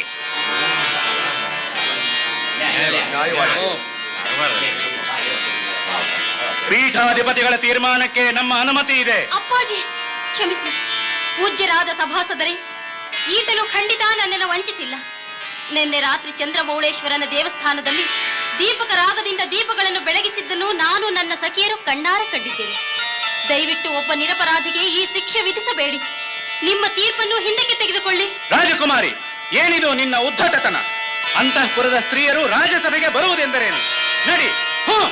ಕ್ಷಮಿಸಿ ಅಪ್ಪಾಜಿ. ಅಧಿಕಾರವಿದೆ ಎಂದು ಅಹಂಭಾವದಿಂದ ನಿರಪರಾಧಿಗೆ ಶಿಕ್ಷೆ ವಿಧಿಸುವುದು ಸರ್ವತಾ ನ್ಯಾಯಸಮ್ಮತವಲ್ಲ. ಅಮಾತ್ಯರು, ನೀವು ಪೂಜ್ಯರು, ನಮ್ಮ ತಂದೆಗೆ ಬುದ್ಧಿ ಹೇಳಿರಿ. ಇನ್ನು ನಾನು ತಾಳಲಾರೆ. ನಾನು ನಿಮ್ಮ ಉಜ್ಜಯಿನಿಯವಳೆ. ಇವರು ಇವರು ಇವರು ನಿನಗೇನಾಗಬೇಕು ತಾಯಿ? ನೀವು ಇವರಾರೆಂದು ಗುರುತಿಸಲಾರಿರಾ? ಅಯ್ಯೋ ಲಕ್ಷ್ಮಿ, ನಡೆಗೆ ಬೇಕಾದದ್ದು ನಡೆಯಲೇಬೇಕು. ಶಿರಶ್ಛೇದನದಿಂದ ಈ ಜನ್ಮಕ್ಕೆ ಒಂದು ಕೊನೆ ಸಿಕ್ಕಲೇಬೇಕು. ಇದು ನಮ್ಮ ಮಹಾಪ್ರಭುಗಳ ಧ್ವನಿ ಇದ್ದಂತೆ ಇದೆಯಲ್ಲ. ಅಯ್ಯ, ತಾವು ಯಾರು? ಸಂದರ್ಭವೆಲ್ಲೋ ಬಂದು ನನ್ನನ್ನು ಪರಿಚಯಿಸಿಕೊಳ್ಳುವಂತೆ ಆಗುತ್ತಾಗಿದೆ. ಹೇ ಮಹಾನುಭಾವ ಶನಿದೇವ, ಸಾಕು ಮಾಡು ತಂದೆ ನಿನ್ನ ಲೀಲೆ. ನಿಜ ಸ್ಥಿತಿಯನ್ನು ಹೇಳಲೇಬೇಕಾದ ಸಂದರ್ಭ ಒದಗಿಸುತ್ತಾ ಸಂತೋಷ ಪಡುವೆಯಾ ಪ್ರಭು? ಇಲ್ಲ ಇಲ್ಲ, ನಾನು ಈ ಬವಣೆ ಪಡಲಾರೆ.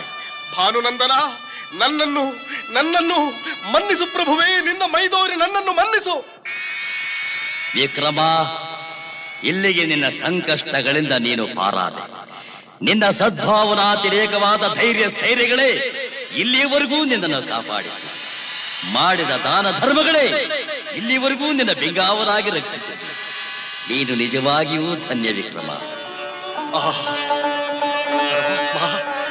ಸಕಲ ಚರಾಚರಗಳ ಸಂಕಷ್ಟ ಕಾರಕನಾದರೂ ತಾಪತ್ರಯಗಳನ್ನು ಹರಿಸುವ ಶನಿದೇವ, ನಿನಗೆ ಕೋಟಿ ನಮಸ್ಕಾರಗಳು. ಹರೇ, ನಿನ್ನ ಭಕ್ತಿಗೆ ಮೆಚ್ಚಿ ನೀಡುತ್ತಿರುವೆನಿದೋ ನಿನ್ನ ಕೈಗಳನ್ನು. ಭಾಸ್ಕರ ಪ್ರಿಯ ಪುತ್ರ, ಪಾಹಿ ಮಾಂ ವಿಮಲ ನೇತ್ರ. ನೀನೆಷ್ಟು ಕ್ರೂರನೋ ಅಷ್ಟೇ ಕರುಣಾಮಯಿ. ನಮಸ್ಕರಿಸಲು ಕೈಗಳಿತ್ತೆ, ಅದೇ ನನ್ನ ಭಾಗ್ಯ, ಅದೇ ನನ್ನ ಭಾಗ್ಯ. ಇದೋ ನಿನಗೆ ಶತಕೋಟಿ ನಮಸ್ಕಾರಗಳು. ಧನೇ ವಿಕ್ರಮ, ನಿನ್ನ ಆತ್ಮತೃಪ್ತಿಗೆ ನಾನು ಮೆಚ್ಚಿದೆ. ಇದು ನಿನ್ನ ಕಾಲುಗಳನ್ನು ಸಹ ದಯಪಾಲಿಸಿರುವೆ. ಸುಂದರವಾದ ಕಾಯ, ಸೌಂದರ್ಯ ರೂಪವನ್ನು ಕರುಣಿಸಿರುವೆ. ಧನ್ಯನಾದೆ ದೇವಾ, ಧನ್ಯನಾದೆ. ನೀನು ನೀಡಿದ ಈ ದೇಹ ಅಂಗಾಂಗಗಳನ್ನು ನಿನಗೇ ಸಮರ್ಪಿಸು. ಈ ಕಾಯ ನಿನ್ನದು, ಸ್ವೀಕರಿಸು ಕರುಣಾಮಯಿ. ವಿಕ್ರಮ, ಮಹಾಮೇಧಾವಿ ನೀನು. ನನ್ನನ್ನು ಕರುಣಾಮಯಿ ಎಂದು ಕರುಣಿಸುವುದಕ್ಕೆ ಏನು ಬೇಕು ನೀನೇ ಕೇಳಿಕೊ. ಬೇಡಿದ್ದನ್ನು ನಾನು ಹೇಳುವೆ. ದೇವ, ನಿನ್ನ ಅನುಗ್ರಹ ಒಂದಿದ್ದರೆ ಸಾಕು. ಆದರೆ ನಿನ್ನಲ್ಲಿ ನಾನು ಬೇಡಿಕೊಳ್ಳುವುದೊಂದೇ. ತಿಳಿದೋ ತಿಳಿಯದೆಯೋ ಜರಿದರೆಂದು ನನ್ನನ್ನು ಕಾಡಿದಂತೆ ಮತ್ತೆ ಯಾರನ್ನೂ ಈ ಜಗತ್ತಿನಲ್ಲಿ ಎಂದೂ ಕ್ರೂರವಾಗಿ ಕಾಣಬೇಡ ಪ್ರಭು. ತಥಾಸ್ತು. ಯಾರು ನನ್ನನ್ನು ಭಯಭಕ್ತಿಯಿಂದ ಭಜಿಸುವರೋ ಅವರನ್ನು ಕಿಂಚಿತ್ತೂ ಬಾಧಿಸುವುದಿಲ್ಲ. ಅಂತೆಯೇ ಯಾರು ನನ್ನ ಈ ಶೋಧನೆಯ ಕಥೆಯನ್ನು ಕಷ್ಟಕಾಲದಲ್ಲಿ ಹೇಳಿ ಕೇಳಿ ನೆನೆಯುವವರೋ ಅವರನ್ನು ಯಾವ ಬಾಧೆಗೂ ಒಳಪಡಿಸುವುದಿಲ್ಲ. ಇದು ಸತ್ಯ.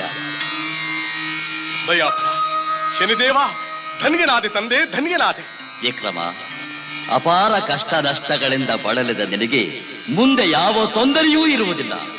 ಈ ಹಿಂದೆ ತ್ರಿಮೂರ್ತಿ, ಸುರಾಸುರ, ಹರಿಶ್ಚಂದ್ರ, ಪುರೂರವ ಹಾಗೂ ನಳ, ಸತ್ಯವ್ರತ ಮತ್ತು ಪಾಂಡವರಾದಿಯಾಗಿ ಸಕಲ ಮನು ಮುನಿ ಕುಲದವರನ್ನು ನಾನು ಕಾಡಿದ್ದರೂ ಯಾರೂ ನಿಸ್ವಾರ್ಥರಾಗಿ ವರಗಳನ್ನು ಬೇಡಲಿಲ್ಲ. ನಿನ್ನಂತೆಯೇ ಪೂರ್ವದಲ್ಲಿ ದಶರಥ ಮಹಾರಾಜನ ಮಾತ್ರ ನನ್ನ ಸಂಕಲ್ಪ ಕಾಲದಲ್ಲಿದ್ದ 30 ವರ್ಷಗಳ ಕಾಲವನ್ನು ಕಾಲು ಭಾಗ ಅವಧಿಗೆ ಇಳಿಸಲು ಪ್ರಾರ್ಥಿಸಿಕೊಂಡ. ಅಂದಿನಿಂದ ಜನ್ಮರಾಶಿಯಿಂದ 3, 6, 11ನೇ ಸ್ಥಾನದಲ್ಲಿದ್ದಾಗ ಸುಖವು, ಲಾಭವು, ದ್ರವ್ಯ ಪ್ರಾಪ್ತಿಯು ಮುಂತಾದ ಶುಭ ಫಲಗಳನ್ನು ನೀಡುತ್ತಾ ಅದೇ ಜಾತಕನ 4, 8, 12ನೇ ಸ್ಥಾನದಲ್ಲಿ ನಾನು ಬಂದಾಗ ವಿಶೇಷ ಪೀಡೆ, ರೋಗ ರುಜಿನಗಳು, ಚಿಂತೆ, ಕಾರ್ಯಹಾನಿ, ಸ್ತ್ರೀ ವಿರೋಧ, ಕ್ಲೇಶ ಇತ್ಯಾದಿ ಅಶುಭ ಫಲಗಳಲ್ಲಿ ನೀಡುತ್ತೇನೆ. ಧನ್ಯನಾದೆ ಪರಮಾತ್ಮ, ಧನ್ಯನಾದೆ. ಸಕಲ ಇಷ್ಟಾರ್ಥ ಪ್ರಾಪ್ತಿರಸ್ತು. ಮಹಾಪ್ರಭು, ಆದದ್ದೆಲ್ಲ ಒಳ್ಳೆಯದೇ ಆಯಿತು.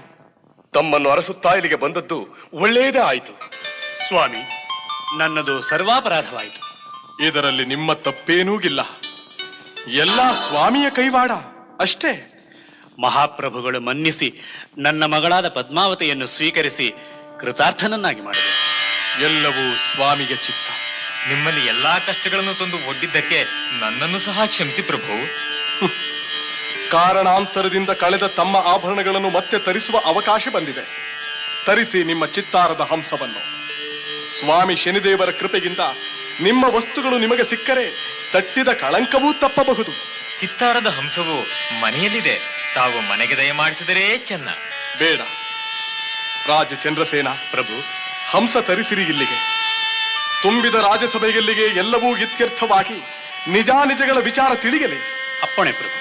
ಬಂಗಾರು ಶ್ರೇಷ್ಠಿಗಳೇ, ಆ ಹಂಸವನ್ನು ಈಗಲೇ ತನ್ನಿ. ಸ್ವಾಮಿಗಳು ಪರಾಂಬರಿಸಬೇಕು.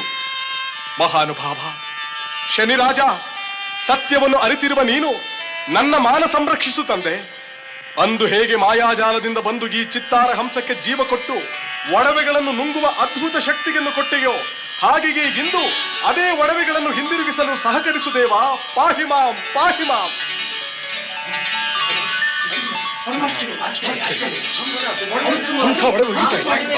ಮಹಾಪ್ರಭು, ಮಹಾಪ್ರಭು, ಈ ಗೂಢನನ್ನು ಮನ್ನಿಸಿಬಿಡಿ.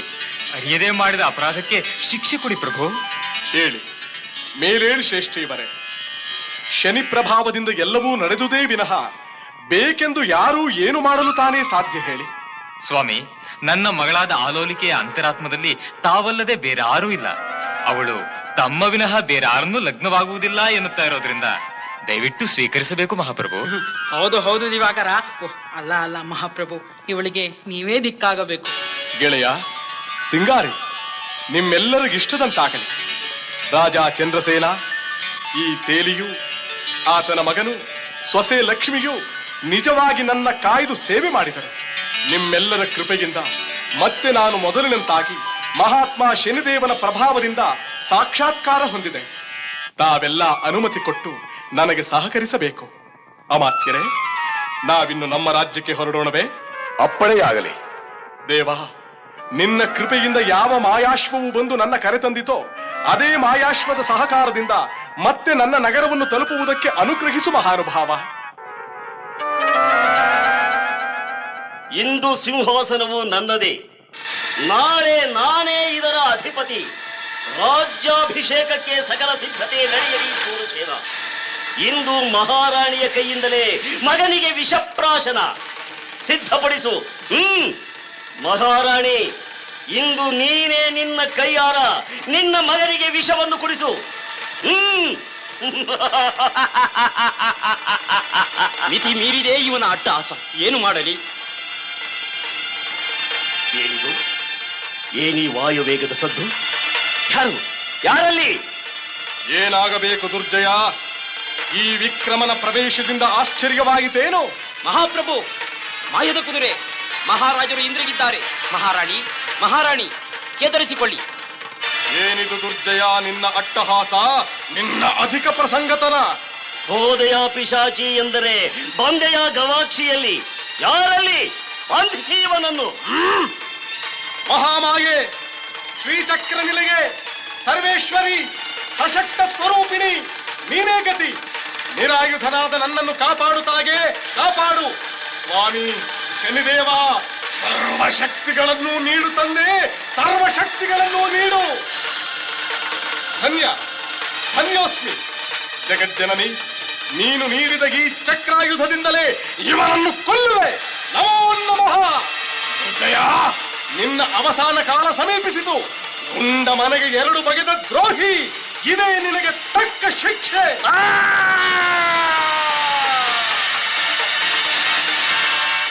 ಪ್ರಭುವೇ, ವಿಧಿ ವಂಚಿತರಾದ ತಾವು ಮತ್ತೆ ಬರಲಾರಿರಿ ಎಂದು ಮೆರೆದ ನನಗೆ ಈ ಮೃತ್ಯುವೇ ಸರಿಯಾದ ದಂಡನೆ. ನನ್ನನ್ನು ಕ್ಷಮಿಸಿ ಮಹಾರಾಜ. ರಾಣಿ ಪ್ರಭಾವತಿ, ಎಚ್ಚರಳಾಗು. ನಮ್ಮ ಕಷ್ಟಗಳೆಲ್ಲ ತೀರಿದವು. ಮತ್ತೆ ನಮ್ಮ ರಾಜ್ಯದಲ್ಲಿ ಸುಭಿಕ್ಷೆ ಉಂಟಾಗುವ ಕಾಲ ಬಂದಿದೆ. ಹೇಳು.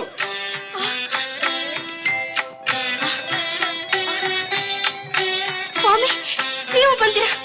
ಎಲ್ಲಿ ಹೋಗಿದ್ದೀರಿ? ಯಾರು ಇವರೆಲ್ಲ? ಪ್ರಭಾವತಿ, ಇವಳು ಚಂದ್ರಸೇನ ರಾಜನ ಮಗಳು ಪದ್ಮಾವತಿ. ಈಕೆ ಆಲೋಲಿಕೆ. ಇನ್ನು ಮುಂದೆ ಅರಮನೆಯಲ್ಲಿರಲು ಬಂದ ನಿನ್ನ ಸಹೋದರಿಯರು. ನನ್ನ ಸಿಂಹಾಸನವನ್ನು ಸದಾಕಾಲ ಸಂರಕ್ಷಿಸುತ್ತಿರುವ ಮಿತ್ರ ಬೇತಾಳ, ಇದೋ ನಿನಗೆ ನಮನ. ನಿನ್ನ ಸಹಾಯ ಬೇಕಲ್ಲ?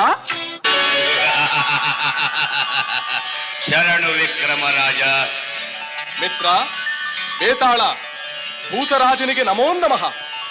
ನಿನ್ನ ಮಾಯೆಯಿಂದ ಒಂದು ಅಂಗಣ ಮಾಡಿ ಅದರಲ್ಲಿ ಚಂದ್ರಸೇನ ರಾಜ ದಂಪತಿಗಳನ್ನು, ಬಂಗಾರು ಶ್ರೇಷ್ಠಿ ದಂಪತಿಗಳನ್ನು, ಹಾಗೂ ಸಿಂಗಾರಿಯನ್ನು ಮತ್ತು ಸಾಧ್ವಿಮಣಿ ಲಕ್ಷ್ಮಿ ಆಕೆಯ ಪತಿ ಮತ್ತು ಮಾವನವರನ್ನು ಕರೆತಂದು ಸಹಾಯ ಮಾಡಬೇಕು. ಇದು ಹೊರಟೆ. ಪೂಜ್ಯರೇ, ಅಮಾತ್ಯರೇ, ಬಂಧುಗಳೇ, ಆಸ್ಥಾನ ವಿದ್ವನ್ಮಣಿಗಳೇ, ನಿಮ್ಮ ಮುಂದೆ ಅಂದು ಶನಿದೇವನನ್ನು ನಿಂದಿಸಿದ ಫಲವನ್ನು ಅನುಭವಿಸಿ ಇಂದು ಅದೇ ಶನಿದೇವನ ಕೃಪೆಯಿಂದ ಮತ್ತೆ ಈ ಸಿಂಹಾಸನವನ್ನು ಏರುವ ಯೋಗ ಪಡೆದೆ. ಇನ್ನು ಮುಂದೆ ಆ ಶನಿದೇವನ ಪ್ರಭಾವವನ್ನು ಹೊಗಳುತ್ತಾ ಸಾಮ್ರಾಜ್ಯವನ್ನಾಳಲು ಶಕ್ತಿ ಕೊಡು ದೇವಾ ಎಂದು ಶನಿದೇವರಲ್ಲಿ ಪ್ರಾರ್ಥಿಸುವೆ. ದೇವಾ, ಶನಿರಾಜ, ಈ ನಿನ್ನ ದಾಸನನ್ನು ಅನುಗ್ರಹಿಸಿ ಆಶೀರ್ವದಿಸು ತಂದೆ.